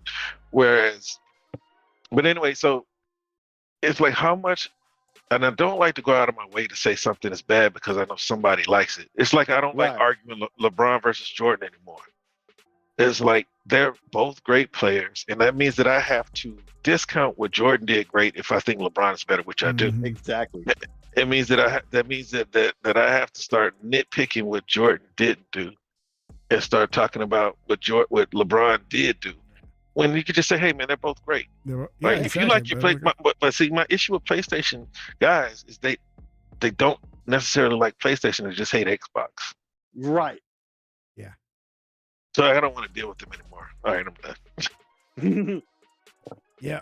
All right. So enough to Urban. I guess you want to talk about the Ubisoft thing? Ubisoft. They're coming out with their new Star Wars game, Outlaws, and they got a bunch of different editions. And what I'm seeing here on the prices, which I guess if they didn't raise the prices, I guess it would be on par what the standard price was a couple of years ago, where the standard would be $59.99. The next level up will be $9.99 with the season pass and whatever else that's a bonus, and then everything else would be $19.99. But I guess it's just, I'm looking at it right now on this screen. I don't know if you guys can see it. Everything's up pretty high, but considering the inflation and all the bullshit rises that has happened, I guess it's on par to what the previous prices were before. But here's the thing about it. Look at the standard and the goals. You only get 3 days. Yes. Right? And the season pass is just a couple of missions that, okay, now I know for a fact Asmongold did a little like clip. Like I don't watch his show or whatever, but I've been watching his clips channel, right? Yeah. And he made the point with this that, okay, the 3 days I agree with him, right? But he's also talking about like these missions and stuff, right? That they add that you get access to with the higher tiers, that there was missions they took from the base game. No. In fact, I think there's legal requirements that they can't do that or whatever, right? Like from the earliest points of this becoming a thing, like they don't do that. That's separate money that's dedicated to when they do levels and stuff like that. It always seemed like though they developed it or they just took it out the game. No, they actually didn't. And I think there's a legal reason why they could not anyway, right? I'm not really sure about that aspect, but like 3 days is not enough. Starfield, well, I mean, isn't that the same as like Forza and all the other Xbox exclusives? Yeah, the only difference is you get the base game included in your membership. Okay. Yeah. Right. But like, at least you would get a week access, not 3 days. And even besides, outside of the Xbox paradigm where they do a week lately, right? Is it a week? Like they did Starfield for a week, right? Okay. But I've seen other, like the Battlefield games. What is it, like a week or two? Plus you get the beta, even Call of Duty. 10 hours. 10 hours. Yeah, 10 hours. No, but I'm saying though, like 3 days, and especially when you're increasing it by this much, by what, $50 more, basically. 70, 80, 90, 100, yeah, $50 more. Sorry, not 60, $50 more. Are you kidding me, bro? Like, what are we doing here? I mean, if I was going to go out and get this game, which I'm not going to get day one because I usually don't get games day one. And they do that on purpose to make you want to get the Ultimate Edition for, you know, for 20 I would get more the $69.99 if I had to buy it, you know. But I'm not, so I'll probably wait. And there's also the whole discussion about how they fucked it up the chick on purpose compared to the actress that they scanned, right? Like, I'm not gonna front the hair, and they did fugly up the face. I kind of feel like they did it on purpose. Like go woke on like, it. Oh, she got that thing in her chin, but in the character, this sweet beam Jesus come out and like did their thing. No, but other than that, her character seems to be fine, and she doesn't have any of the other tropes. It's just she got a bit of a butterface, and that hairstyle ain't good. I just don't like it. Like if she was a real person, I've told women this before. That's like the Stellar Blade controversy is going on right now. That listen, man, that people are going all like they're throwing a fit right now. It's like, oh man, it's like Stellar Blade. Yeah. Oh no, this is way lesser version of that, right? But this is just my opinion.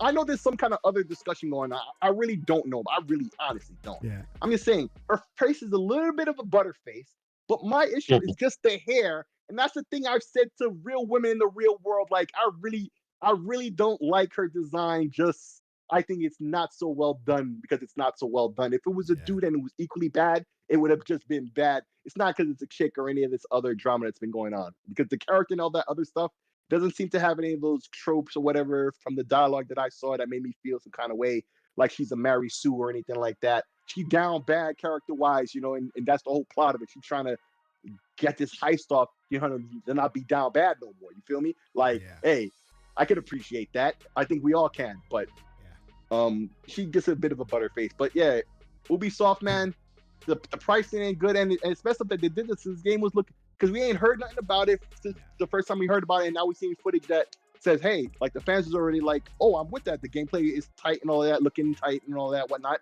And they show all this pride, and then it's like they shooting themselves in the foot. Goddamn, Ubisoft.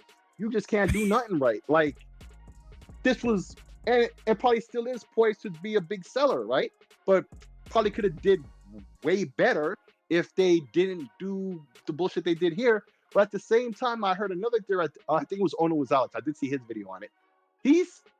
I think it was him or maybe it was Asmongold. I forget which of the two because Alex is a big fan of Asmongold, so heavily influenced by, and then it's become a circle of them saying basically the same thing after a while, right? But like the theory from one or both of those two was that I think these high prices they're kind of doing that on purpose to drive you over to Ubisoft Plus where they can get that subscription money out of you. Exactly. Yeah. That's the real play. Yeah. See, listen, look, these prices aren't much different than the prices of Valhalla and other games that have come out. So this whole outrage, I understand. Well, see, I You know, haven't bought too many games at $69. I will say I still go back to Diablo 4 or Diablo whatever number it is right now that I paid full price for it. So when I seen but these Diablo new games, is Diablo. I'm like, seems kind of high. Look, Diablo is Diablo, and it's like trying to compare a game to Grand Theft Auto or Call of Duty.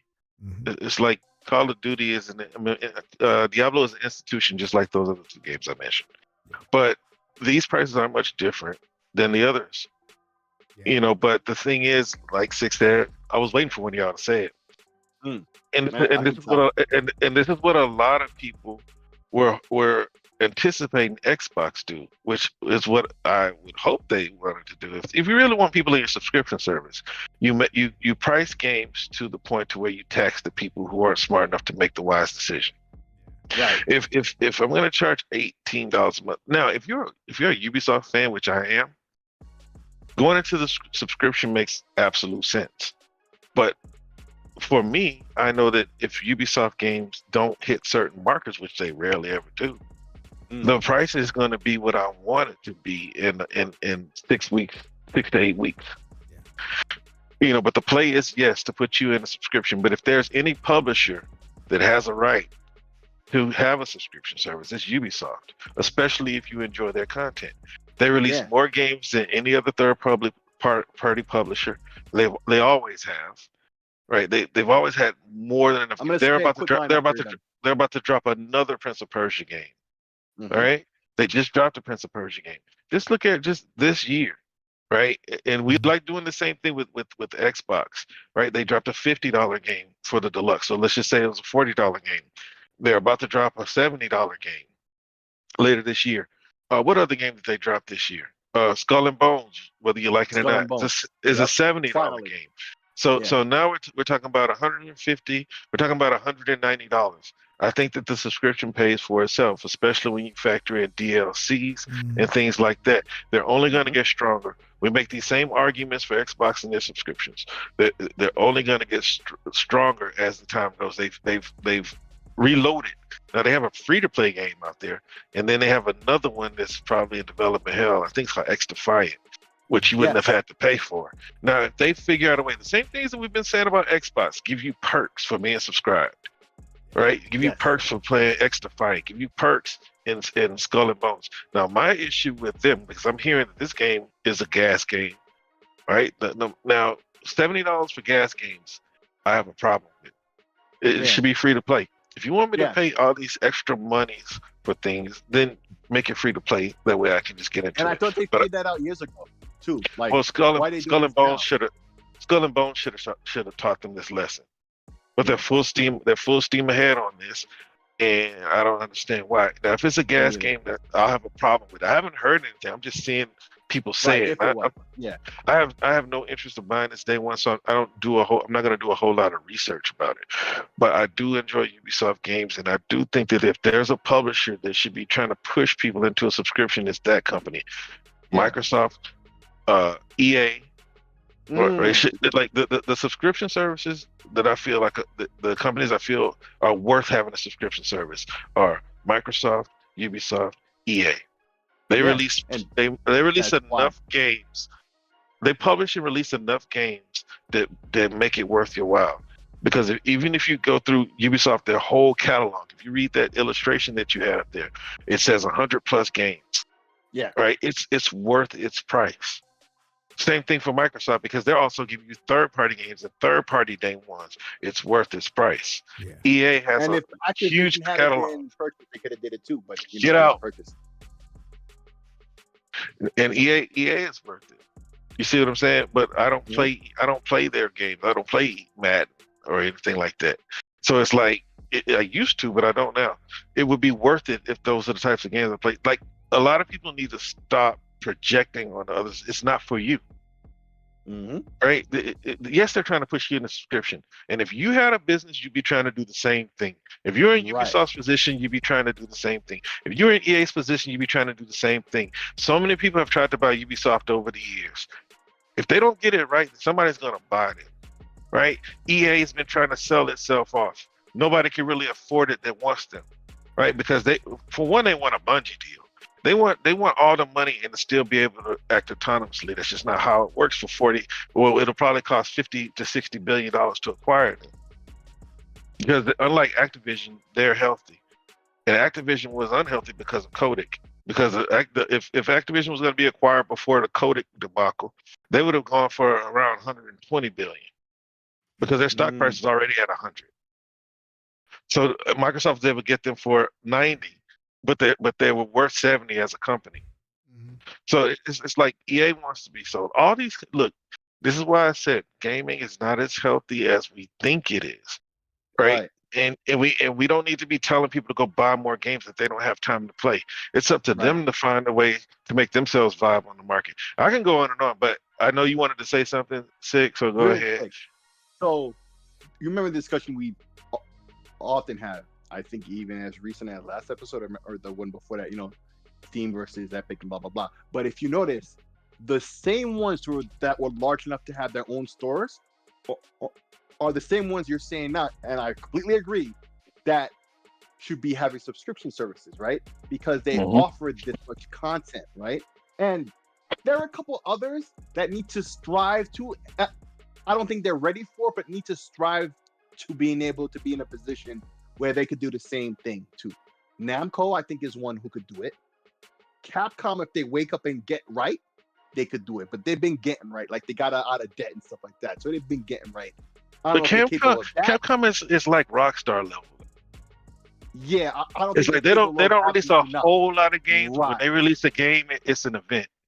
Right. So I don't think they're capable of having enough to do that. Yeah. But Namco could, which is why I said them so quickly and first, right? Maybe Sega, if they could wake up. I don't think they're able. No, Sega just needs to come on home.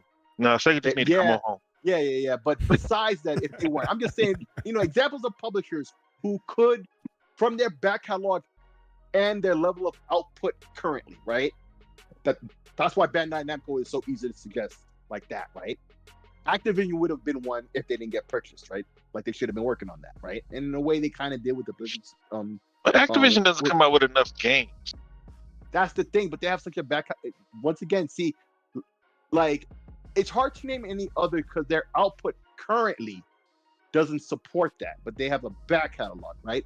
See, you could have output now, right? And it's still hard to say that they would do good with this a service because they need a back catalog. You need both, right? You need a back catalog to prove that you've been around and you better say output. From Software, there's another one. Their output is only beginning to increase now, but see, you have to have enough of a back catalog to show that you continue to put out stuff consistently, and then or at least keep people occupied while they're paid. Right, to make it worth the price. And it's very few that can make it. So my point being, we're the same ones that already had their own stores on PC, right, to get all the money to themselves, like you guys were both telling me. Like, it wasn't like I disagree with you guys on that. But I'm not trying to get in that conversation. I was just trying to say that, note that it's the same ones who's large enough and their output is consistent enough to support that, right? And so that's what they need to strive to do, but they need their output to be consistent like that. And I think these indie guys could do that. And that's another thing I want to talk about. You see Wandering Dutch, every year he does his showcase of indie showcase.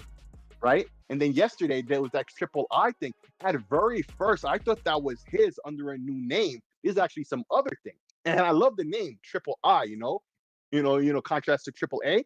There's a lot of indie games that are about as AAA in the indie space as AAAs are in the regular space, right? Mm-hmm. And they're very prolific now. They can get themselves, we get power. Yeah, but if all these smaller guys could put themselves under an umbrella, some kind of alliance where they're like a publisher unto themselves, right? And it's their own platform unto themselves, like this Triple I, whoever put that together, that showcase together, right? If they could be like a like a platform where they all sell their stuff. Maybe they team up with itch.io and stuff, and platforms like that, you know, that help to cultivate that whole indie scene to begin with, right? And they could do a subscription service like that. That would be great, because that would be enough money to pay for the indies, to make sure that they're well paid for what they're doing, right? And for us as a consumer to constantly get software from them all the time, because it's a litany of stuff. And it would help to separate the wheat from the chaff, which is needed in that genre, in that whole suck segment there, because there's a lot of software and a lot of it's crap and a lot of it's good that people don't even know about.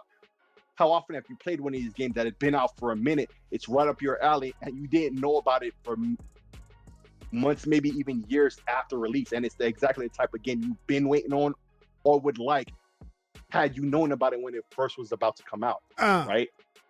Lots of them. So yeah, man, the subscription service thing is a thing so many could strive for, but there would have to be some changes in the industry to with a lot of the players, and I'd like to see that, but I don't know if it's possible. What do you think about that, Realist? Tech? It makes sense. It makes sense. Can you hear me? Yeah. It was gonna say he closed the video stream, and at first I thought it dropped. I was about to tell you to get in the shower anyway. Go take a shower. Or bath, whatever it is. But yeah, it all makes sense, man. But the thing is people are, to me, I feel like they're rebelling against the wrong things. I think that they rally around poor causes. You know, if you don't like the games, the subscription is not for you.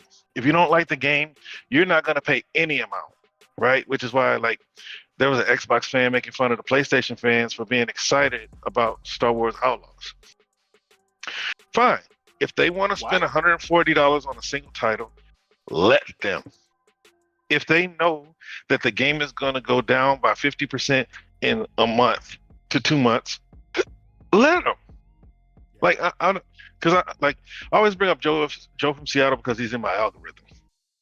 Like, they're complaining about the game needing to have online connection. But let's be honest, do we really want a game that you can download right out of the disc and play it? Do we really want that from these developers? We just got finished talking about how none of these games come out finished. Yep. So even in the year 2050, and you decide you want to boot up Star Wars Outlaws, you're gonna be playing a janky piece of mess. Mm-hmm. You see what I'm saying? It's like, because it's the 1.0 that's on the disc. Like, we gotta deal with point A before we start complaining about where they want to take the industry, because everybody knocked Microsoft for their digital push. Like it was only Microsoft who wanted that. Yeah. No, this was an industry initiative, and Microsoft decided to lead the charge because they felt they were in a stronger position than they really were in. So they led the charge in this whole DRM digital movement, and everybody else just said, "Oh, you're on." You know, but everybody else was complicit with Microsoft, Sony included. You know, this is what I don't understand. If you don't like the way gaming is going, you need to go find another hobby. Collect coins and stamps. You know, find another hobby, because they do not want to have you have games where you can just boot up and play. No, they want to be able to monetize it. As a business, they should have that attitude. They should be looking for any opportunity they can to monetize. Now, you as a consumer need to decide where you spend your money, where you don't spend your money. As far as I'm concerned, the only time that matters to me is right now, because eventually I'll kick the bucket and none of this will matter anyway. So when these games comes out, when a Vow comes out, I'm only concerned about when it drops and the time that I have to play it. I'm not worried about 10 years from now. Those days are done. You won't be able to go to Pawn Stars and sell your discs anymore. That's done. Like, a lot of people are just collecting junk anyway, because most of these games aren't going to be worth a poop. This is facts, but also it's quiet, because I was wondering, because I came downstairs because kids are getting crazy, they're bored. But no, I was gonna say something, but I just want you to finish what you were saying before I said. Well, no, I'm just saying, like, those days are done. It's like we want to be collectors Collectors for what? Yeah. Like the only Mario game that really mattered is among the first on the press that are pristine that you can't even play with anyway. Because if you bust it open, it's devalued. So are we buying games to not play them? You know what I mean? It's just like the things that we're complaining about makes next to no sense to me. So look, I don't care what Ubisoft chooses to do or how they want to run their business, because what's going to happen is the market is going to respond. Unfortunately, for people who complain about their practices, is that people the people who are buying these games invalidate all of your complaints. Because they're gonna go buy the game, they want to play the new game, they want to be a part of the hype. Like we all have backlogs, and we continue to buy new game after new game because we get sucked into the hype every time. It's not gonna change. So let them monetize their product the way that they want to monetize it. And if you don't see the value in it, don't spend your money. Because complaining about it's just content, and I can't take it seriously. And that was the thing I wanted to say. See, like, okay. Just before, we heard about this game coming out and, and seeing the footage and pricing and whatnot, we were just seeing new information about and it was like a year or two old even, or maybe even as far back as 2019, that like the amount of physical compared to digital is like 95-5 or some crazy number like that, right? So I can understand the people on console who buy a disc version of the game. It says right on the disc, right? We've seen the image, right? That it needs to connect online with the disc, right? Because it means like, with the Halo disc for Halo Infinite, it may as well be blank, right? It is blank. At least the disc for Halo Infinite, it is blank. But the disc from that Ubisoft game, I imagine it's blank. But even if it's not, it still needs to be online for whatever that data that's on the disc to even matter. Let us satiate the idiots who need to see a disc in their hand. We already know that Ubisoft is on board with the movement. Their CEO is the one who said people need to get comfortable with not owning their games. Right, he was the one who said it. But what I'm saying too is, if you're most everybody's digital, so the people who could complain about this, is unaffected by this anyway. Yeah. You have to be online to get this digital to download it, because you're not getting a disc. And even if the disc had the data on it, which like Halo Infinite probably doesn't, right? Yeah. So what does it matter? You have to be online. So why get a disc? It was like for Destiny. Anybody who bought Destiny 1 on Xbox One or PS4, right? Because I was the first one. Who didn't just buy the digital version when I gave you the first 2 DLCs was a moron. Or at least just the base game. Why would you buy the disc for a game that's online and continually evolves and it's online? The disc is worth it other than to install the game. It was stupid. You can't trade it in. The disc has no value. It has because it had a CD key with it. Yeah. What was the point of that? Like, some people are just so used to being able to buy a game, and that's what they did. They traded in their games. Those people who bought discs, late into it. And there are some collectors, blah, blah, on YouTube, and they're doing it as it's an investment. They say they play these discs, but they really don't. Like TK9 used to get up and down about this bullshit. Maybe he did, but he is the one weird man out of millions who don't. Tens of millions who don't do that, bro. And if you want, that's fine. I have no problem against that. Just understand that you're the odd man out on it. I will never advocate just finishing off the physical media completely, because even as physical media exists now and its limitations, it doesn't affect me as a digital consumer at all. There's no limitation that their continual existence has that hurts mine. So I don't care if they exist. I don't advocate against them. I just understand that it's just not worth fighting that fight no more. So I don't. Yeah. But the most ironic thing, and I know you're ready to shut it down, Tech, but the most ironic thing is PC gamers who play on nothing but Steam have the most to say about this. Well, they're talking about it too, but they're really talking about the pricing and stuff. Like, they're pointing that out. No. I'm listening to them. I'm listening to them complain. I'm listening to them talk about how there's no data on the disc. Bro, you don't. We've not gotten discs on PC for 20-something years. Forever. But that's what they're saying. They're advocating for digital, and they're getting into the console conversation just to knock that down fine. Like, those guys are the guys who were talking shit to the last of the Mohicans with physical, right? And trying to stomp them out. Like, just let them die on the vine. why are those PC guys getting the conversation? I'll never know. I don't get it Yeah, either, but because it is what it like you don't have access to physical. I mean, I went to Walmart the other day.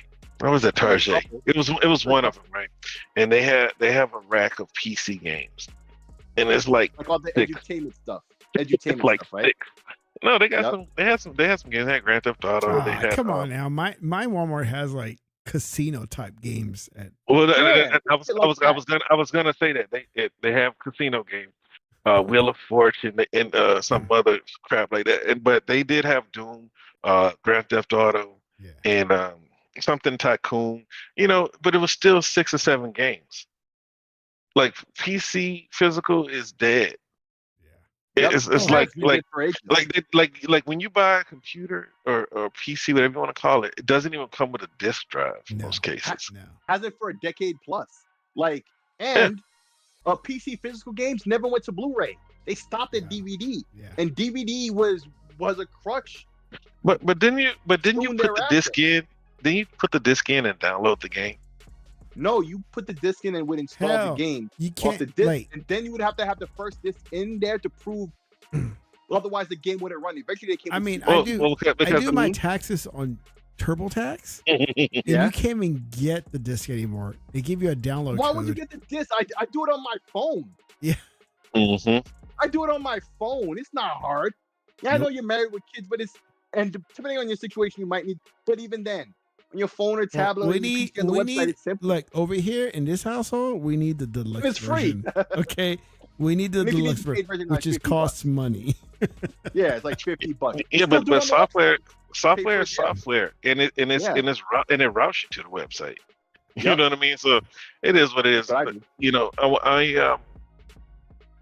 I accepted digital when it was a thing. I never thought, because I've always known like the games, the things that are worth even collecting, you probably won't get them.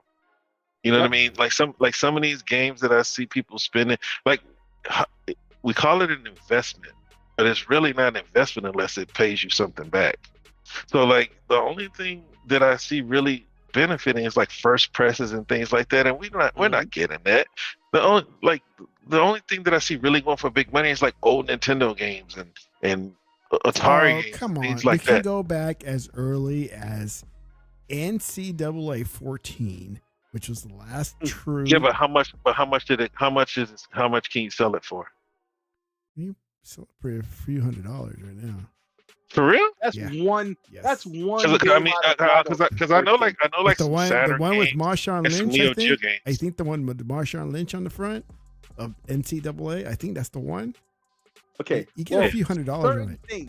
Certain things, like if you know certain things, like when you see that one publisher that does the physical games, right? Yeah. If you notice, they always advertise how it's the complete game and it's esoteric stuff. Like like they made like a print run of Radiant Silvergun for the Switch. I almost bought that and then forgot to buy it before because they only sold it for limited time. Limited run. Yeah, for limited run, and that was a game that was like the first game on eBay that was worth a lot of money. It was worth one that my son, and I brought this up before, and they'll do stuff like that. That my older son is Godzilla one. Yes, yes. But see, okay, what console was that on? PS4. And is that like one of those games that was like so trash? It was so trash that I thought it was trash. I traded it in, and before you know it, now it's like people are selling it for $200 or $300. So do you think that it's going to apply to Star Wars Outlaws? No. See what I'm saying? It's not about the value of the game. It was just the situation just made it rare. I don't understand. Like, what are we fighting for? Yeah. It's like a commodity. Like these games are not going to be worth all that. Like, I want Blood in the Sand so bad, but the only reason why it's valuable is because they know you can't buy it, and now you can suddenly play it on your new console. Oh yeah, Godzilla. You can't buy it digitally, and you can't buy it new press physically. But look, I found Blood on the Sand for $40 and dozed off. I wonder if it's still on eBay. Even when we talk, I mentioned earlier. I don't think you understand what I'm saying. See, this I mentioned earlier, Minecraft Story Mode. You cannot find that digitally, and if you buy it physically, you're gonna pay a pretty penny for it. Yeah, as soon as this podcast is over, I'm going on eBay to see if it's still on sale. Go for it. Because you got people. I mean, the average is like 90, but you got some people asking for $300 and $400 for that game. Yep. But like, yeah, like those people are what you're talking about with Godzilla. But see, that's a special case though. Yeah, just the case itself, that people are asking like for pretty good money for it. Just for the case. Yo, the manual for Super Mario Brothers 3, I bet you was worth like $20. Just the manual that was in the box, if it's in good condition. You know what I'm saying? Because people are trying to put a complete box, together. They'll get a card, they'll get an empty box, they'll get a manual, boom, complete a box. Last year, I got the last episode of Nintendo Power for $149. 140? Graded at 9.8. Yeah. Why would you buy it? Because I want it. But it's graded though, so you know it's going to stay in good condition.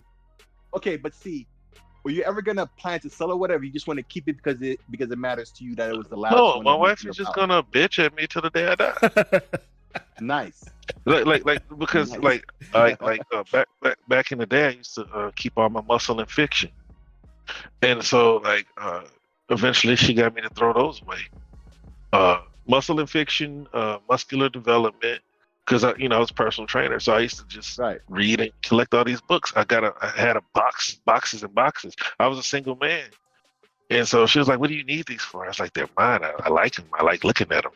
If I want to take a dump, I can just look at some pictures, read some articles.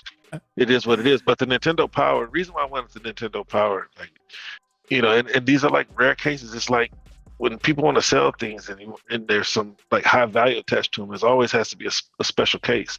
Reason why is like my mama didn't know anything about video games. She just knew that I wanted a Nintendo game, and she thought it would be a good idea to get me a subscription to Nintendo Power. And life got rough. Life got rough, and she couldn't afford to keep my subscription. What up, Hundo? So that's why, like, if I could, I would buy all the ones that my mom couldn't afford to get me, even if I read them or not. Yeah. Because I don't know if you heard what I said, but even let's just say if she would have kept them, if she would have kept the subscription, I would have kept getting the books, and I would still have the books. Yeah. You would have had the whole collection. I collected from the beginning. So you collect what? Mad Magazine when I was a kid. Oh, you collect those? Man, those is crazy. Everybody, you didn't like them? Oh, I thought they were awesome. Yeah. Okay, I was about to say, man, hell yeah, dude. Don't give me any ideas. More money than sense, huh? Now I'm saying it for Get the fuck with you. Well, I mean, because like at school, I used to have a buddy named Sean. He used to steal his brother's comics, or I guess you would call them graphic novels today. Yeah. And like he would bring them to school, man, and like they had titties out and stuff. And I was like, oh, what is this? Because he had this one called Faust, and he was basically like Wolverine, but he was getting crazy. You know Faust? I remember the name vaguely. Okay, but like I thought that was cool. And then another magazine used to have us Mad. We should just sit in the back of the class and read magazine, and not learn. Yep, it'd be in the bad kids in the back. Mine was Mad Magazine. We had a stop and go right next to in my neighborhood. It was a neighborhood stop and go. This is before Stop and Go left, and they turned to Valero. Oh no, they turned to Diamond Shamrock, and then they turned to Valero. Valero, yeah. You got Valero. And I'm from Houston when you hear those names. It was Stop and Go, Diamond Shamrock, Stop and Go, Tentacle, Diamond Shamrock, Texaco. Yep. Texaco, Gulf Gas, yeah. And Gulf Gas, yeah. I used to buy a bunch of those Mad magazines from that neighborhood, and play Street Fighter. Playing magazine. Street Fighter. Oh, okay. Street Fighter. Okay, got you. Bro, played arcade machines. Yep.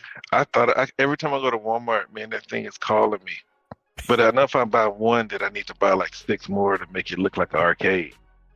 Because they got Street Fighter 2 Champion Edition. They have Mortal Kombat 2, and they have Pac-Man, which that's crazy. Like how some games are just timeless. Oh, Like yeah. you can always pick up Pac-Man and have a good time. Oh, yeah. Love Oh, Pac-Man. yeah. I'll pick up Galaga. Pac-Man. Galaga on the 360. Oh, bro, Yeah. Galaga. Okay. So did you get the new one, the remix one? No, I didn't get no remix.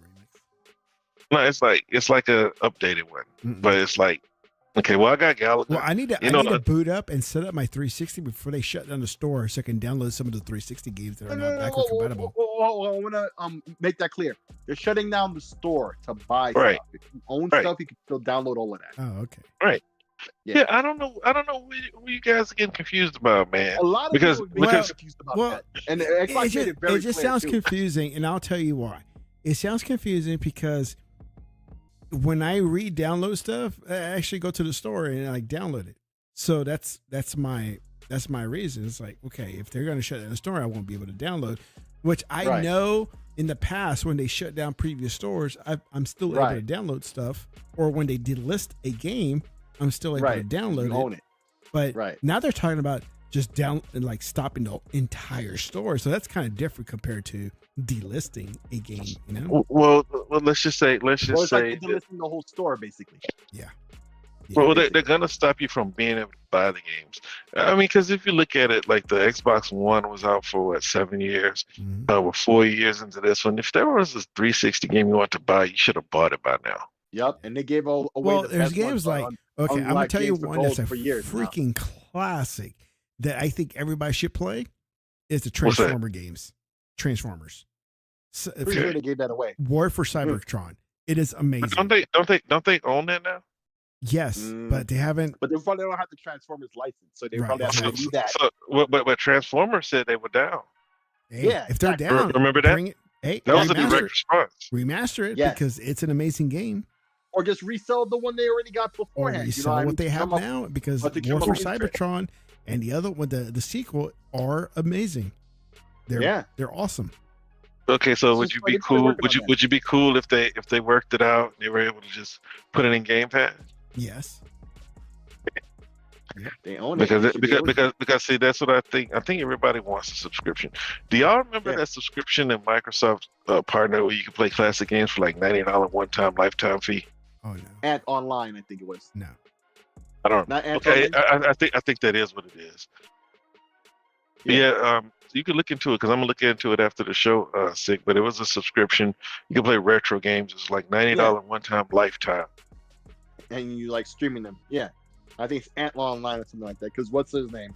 I'll plays it all the time. Oh god, the homie with the raspy voice, bro. That's the homie too. He's got a super raspy voice. He's on podcasts. He's in a car because he's driving his kids around and shit all the damn time. Oh my god. He-Bot. Shout out to He-Bot, man. You think He-Bot is raspy? Oh yeah, he has that New York voice though. But he's got a raspy voice.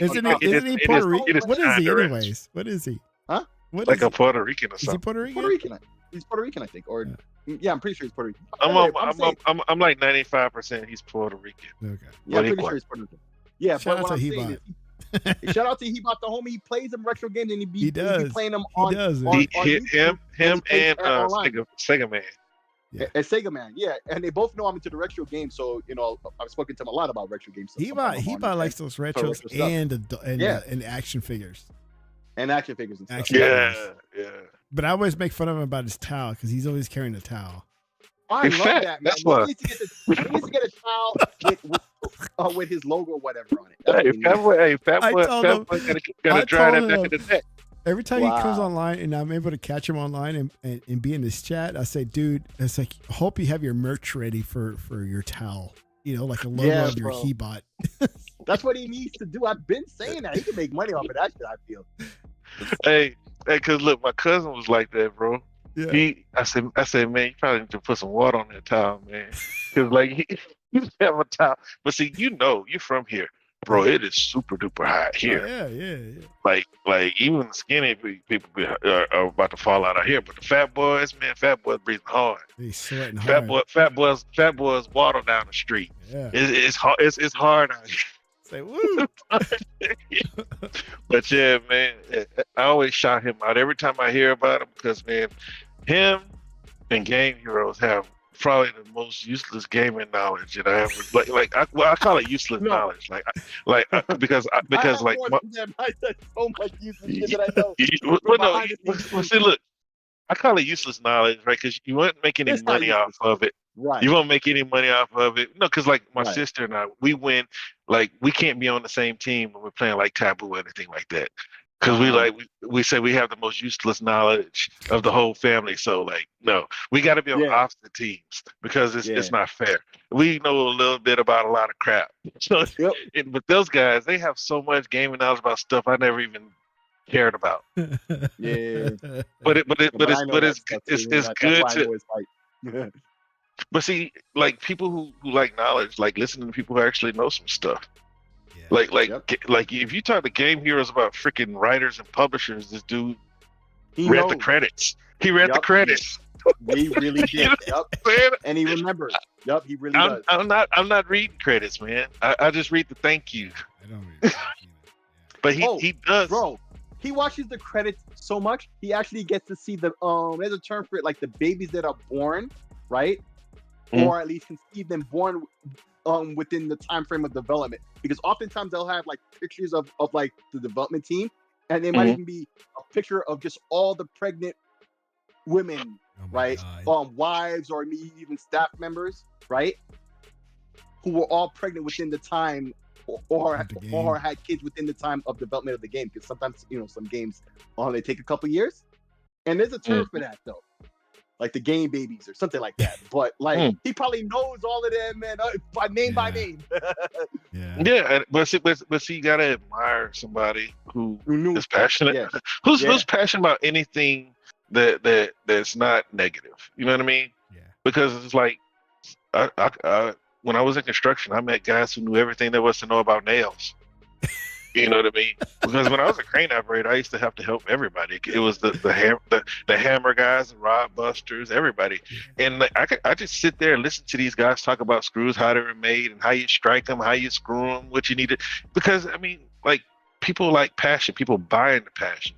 Like if somebody's in a presentation trying to sell you something, it's the guy with the passion who's gonna have your ear versus the guy who comes. Yeah, I mean, I could use a couple dollars. Yeah. If you guys help me, we're gonna make a lot of money together. You're really gonna deal with that guy. You're gonna deal with the guy who's passionate and just loves it. You can see that he exudes love for what it is that he's talking about. And that's why I like these guys. That's why I like talking to you guys, because you guys love gaming. You always say, Tech, you don't have a whole lot of gaming knowledge, but you are passionate about gaming. You enjoy gaming. You smile when you talk about gaming. You have Tech fun. Knows. And it's what you say? Tech knows. Tech does know, but you say you don't, but I know you do. Yeah, I like gaming. And it's fun, and that's what people tune into, man. Yeah. Like even the PlayStation, they're passionate about hating Xbox, and you got a lot of other people who are passionate about hating Xbox, and they just sit around and listen to people bash Xbox for 3 or 4 hours at a time. Yeah. Think about the goofballs who listen to a JTech or MBG. Yeah. You know what I'm saying? These just sit around for hours complaining about something that. Well, he.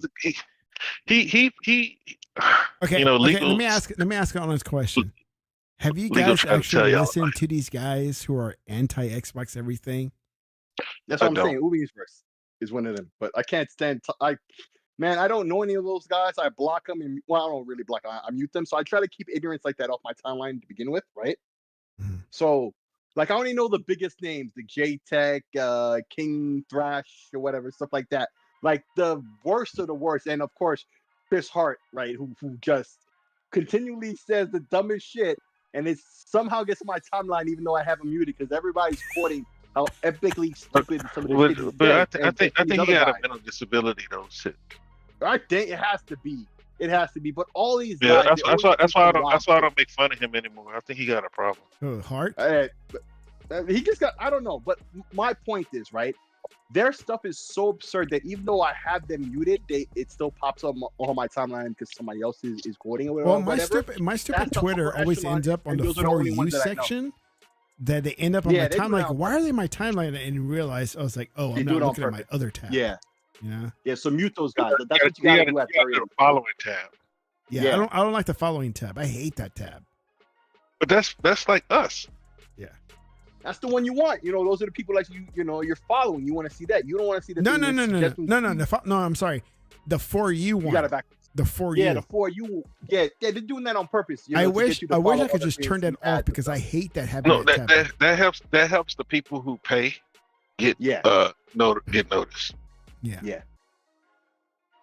You know, they can't force you. They like if they forced a whole lot of people that nobody wanted to hear from, then people would start complaining about Twitter. Well, just so like if you click on the For You, with any then you social know that platform, you're searching for curated. I just want to see the ones that I follow. I do not care for you. I don't care for recommendations or anything like that. I want my following, and that or the ones I follow, and that's it. But of course, that's not the way it goes. You know, they have the For You section. Can't make money that way. Yeah, they got the For You section or the, hey, we recommend this crap. You know, it's like, well, I don't care for that shit. I want mine. There's a reason why I follow certain people because I want to follow them, not this other recommendation bullshit, you know? They blame Elon Musk, bro. That's why we still call it Twitter, and we never called it X. Yeah, I never call it X. I still call it Twitter. People don't call it X. We call it Twitter. Like some people do if it's on something official, you know, they'll have to call it because that's what it's really called, right? Yeah. Like the WWE will call it X because, you know, that's what it is. But even they slip up and still call it Twitter. I noticed in the Windows store it still says Twitter. Still says Twitter. Like the app still has a bird. Yep. Yeah, I mean, like anybody that advertises that they have an X account, they still call it Twitter because they have all those graphics already pre-made for back then, you know. So it just is what it is. But yeah, that's all Elon Musk for you. Yeah. And funny admit, he didn't even know what the hell he's doing with that shit. So there you go. Hey, when sometimes you're the richest man in the world, it don't really matter. You can do whatever you want. Yeah, exactly. Yeah, fuck it up for everybody else. Yep. He doesn't know what he's doing. I don't know. He seems like he knows because he's making a lot of money. Yeah, like I said, sometimes he's the richest man in the world, and I mean that's after burning 40 billion. Yep. So it didn't really matter. No. Who's gonna tell him no? Exactly. Yeah. All right, man.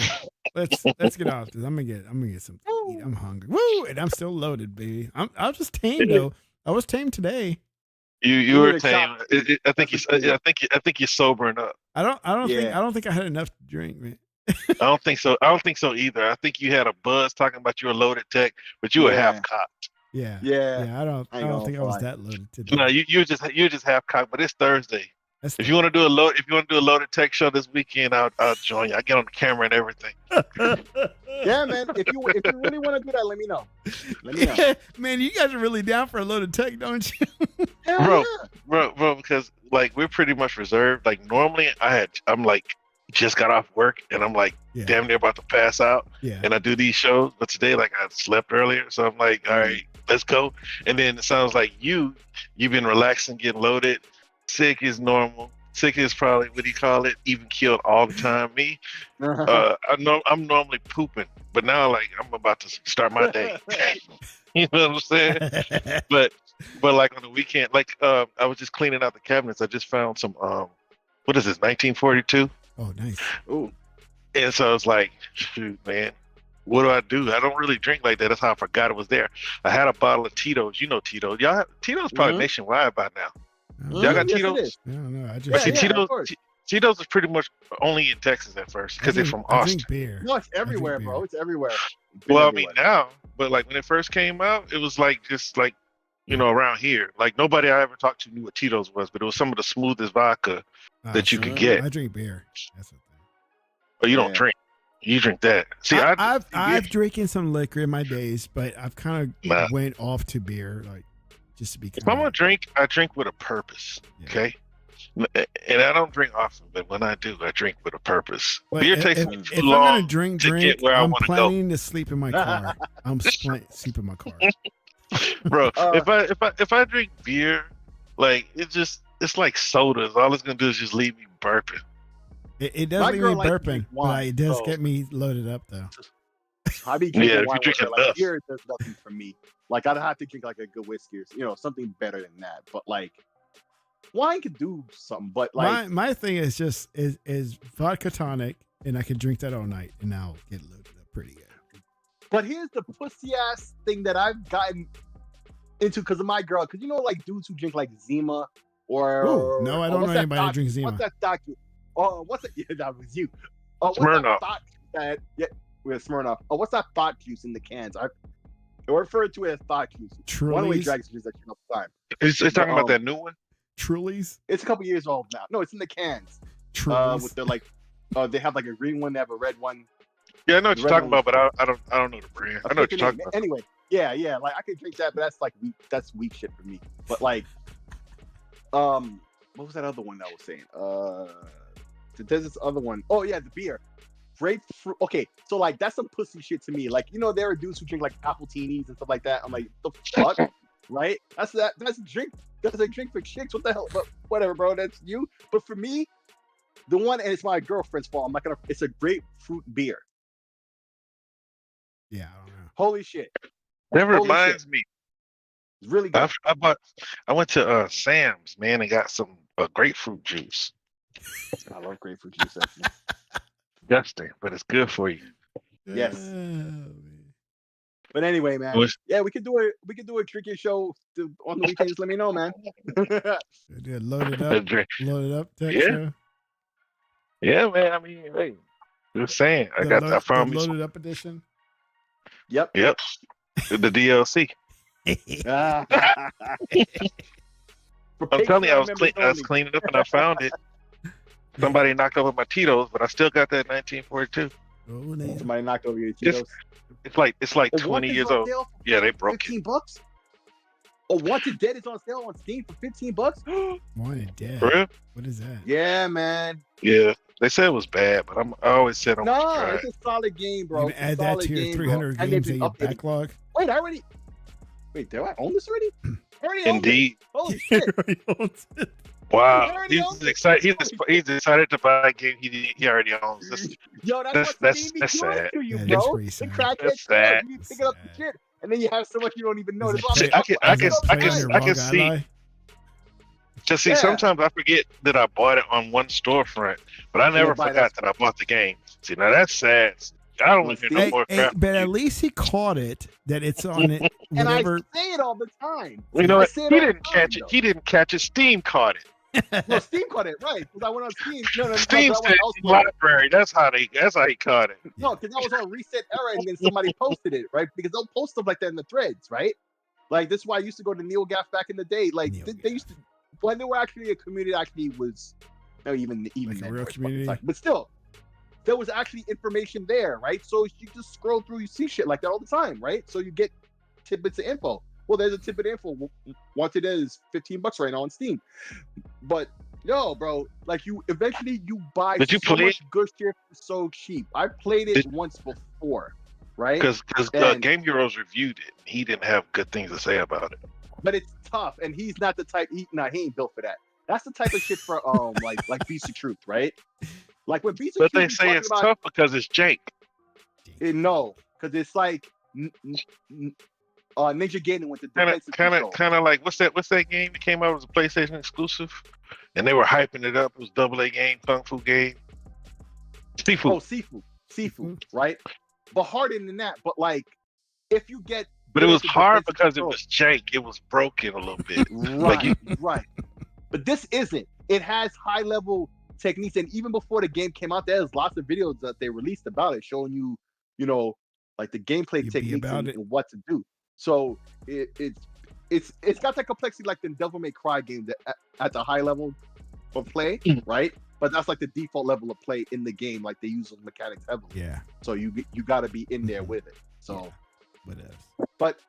and they've been doing some patches lately. They still improving on it. Still, a patch came up the other day on Steam. I remember seeing it in the thing because I guess I bought it. But usually, even when I follow games, even before I wishlist them, I'll also click follow. And then when I go on the Steam thing, it'll show me info about patches and stuff. But anyway, yeah, Wanted Dead, man. $15 on Steam. If it's on console around that price, it's a solid. If you're a gamer who likes Devil May Cry and high level play, fuck with that shit, bro. It's good stuff. I really need Xbox to step up their game on PC. Yes. And more Because play anywhere, God damn it. More play anywhere. I mean, for the most part, that's what I mean. Like, yeah. Like, I can't really buy a lot of Microsoft games because I can't play them on my Ally. Ally that was marketed by Microsoft and Xbox. Why can't you play? You know what I mean? Ally? A lot. But I would have to buy it from Steam. Yeah, you'd have to buy it again. Because it's like Contra. That's why I said I should have bought it on Steam as opposed to Xbox. Because for the most part, you know, I need to play on the road until like I get home, and then when I'm home, I'm playing my Xbox. Why don't you just buy the Powkiddy RG30 and you play a bunch of retro games? Like I said, I don't need that, but I really would like to have it. The thing is, it's like, Powkiddy. and the main reason I think after the show, Sick and I talked offline about this. The main thing is like the controls on these PC handhelds are not the way they need to be.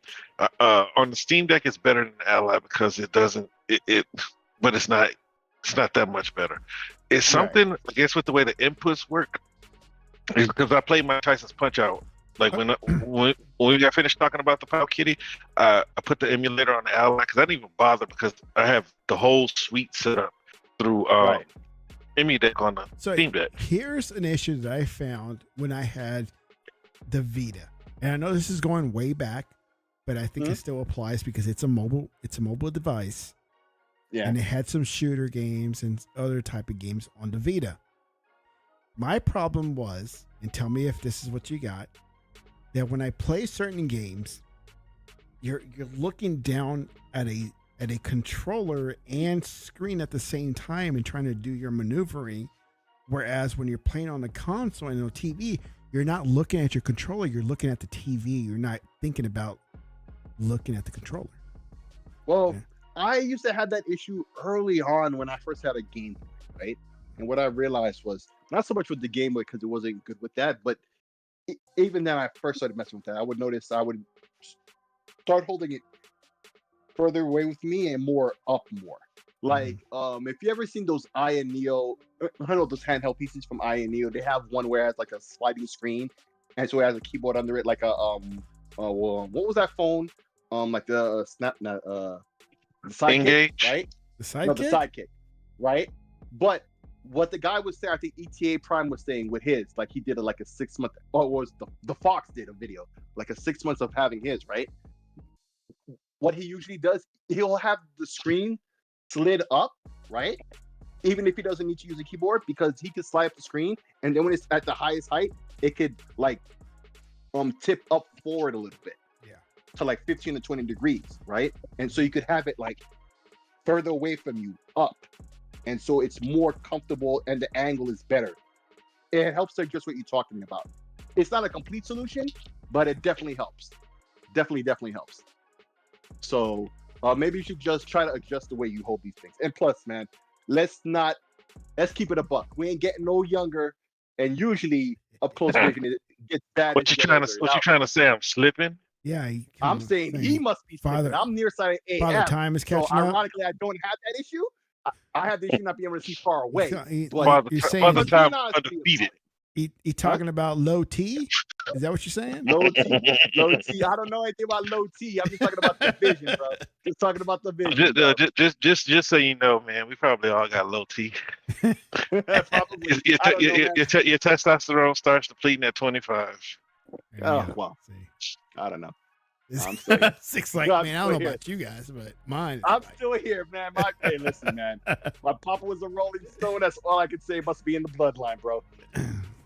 Yeah. Well, what you think T has anything to do with, energy levels, muscle definition, tone, gain? Well, all that just starts flopping. I have no 35. shame. A few years ago, and I'm not even joking. I did go to a low T center, right? And they started me on some injections. I know. I was about to say, and they gave you something too. They gave me some injections, okay? And I kid you not, those damn things got me swole up, man. Yeah. Because I go back, and your wife had to run away from you. I go back to Houston and go visit family that I haven't seen in like several months or so, and they're like, "Yo, man, what you been doing?" you know, because you get all swolled up, man. And I look at some old pictures during that time, like, dude, I did get swole up. But again, you know, it costs a lot of money, so I stopped going because it's just like it was eating up my income. Even with insurance, my insurance deductible was so high that it just wouldn't meet it. Oh, I was paying I was paying out of pocket. Yeah, I know this older guy, 56 years old, Mm. and we're out there at the construction site, and this dude was like letting these young girls drive his car. And so I was like, man, why you letting them youngsters drive your car like that? He's like, they showed me a good time last night. I'm sleepy right now. So those young girls had him up all night, right? Yeah.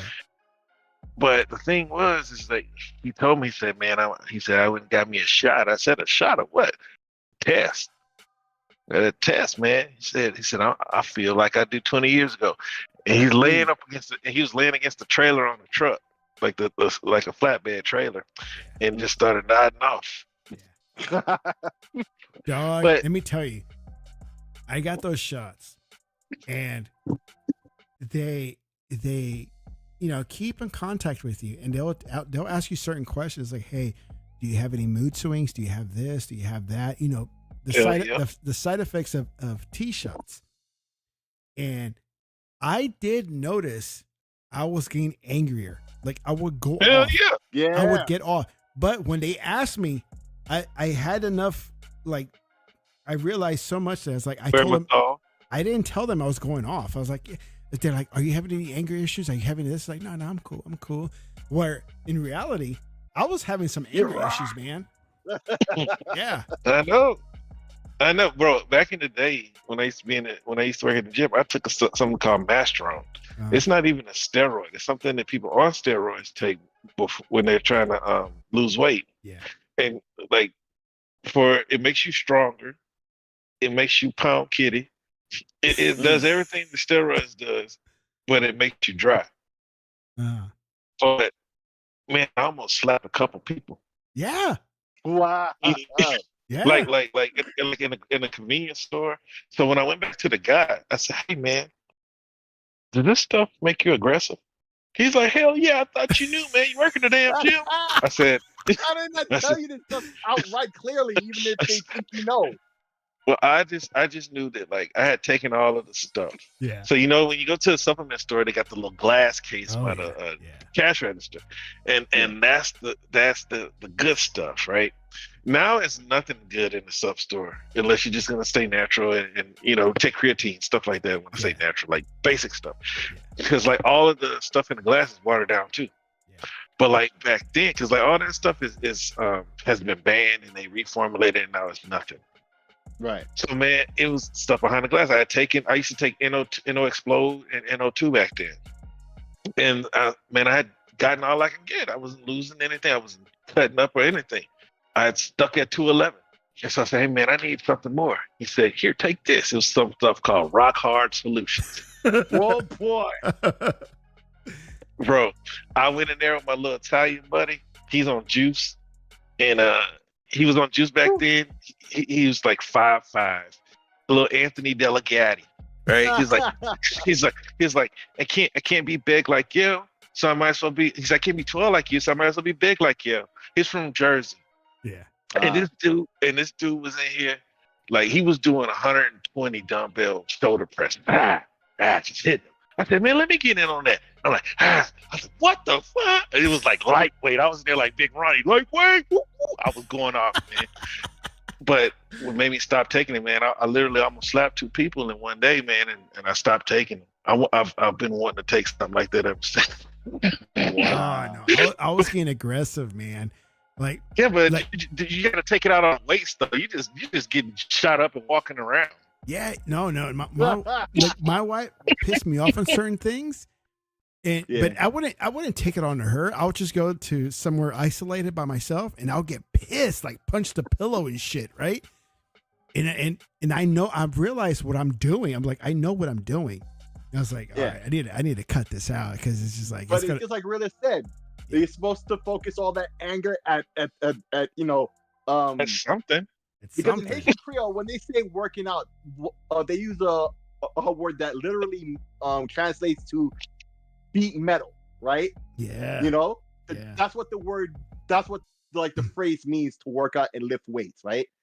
Like the words translate to beat metal. Now those are the words they use, but of course it means different, right? Yeah. Because otherwise you would have to say pause after that, right? Yeah, but like you're supposed to use that hype, that anger energy to, lift weights, just get through it quick. But that's why. That's why I said that. If I don't know if you heard me, I said your wife was running away from you, right? Yes, I heard. Exactly. My family members, man. Not besides my parents. I'm not talking about your family members. I'm talking about your wife. No, that too. Your wife, man. But when I see my family, because I see them every few months or so, they will look at me and say, "Yo, man, what are you doing, man? You going to the gym or what?" It's like, yeah. Like, you were just walking around with the juice on you, but not doing anything. Yeah, man. Like my arms are all sore. He walk around jacked up for nothing. Nothing. I'm all jacked up for Mountain Dew. It's, yo, man, you okay? What? Yeah, they'll take effect. Man, let's end this, man. We're talking about like weightlifting now and like steroids. It's almost 11. Wow, yeah. I know, man. All right, man. Let's get out. Hey, don't act like you didn't have fun. I did. Hell yeah. I'm all loaded too. Yeah. Nah, you buzzed. Oh man, I'm buzzed, and I've been going to the restroom like every 5 minutes too because I had to go piss. Yeah, my fault. You broke the seal. Yeah.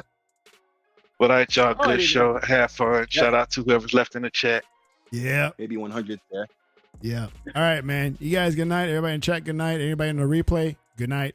Bye. Peace.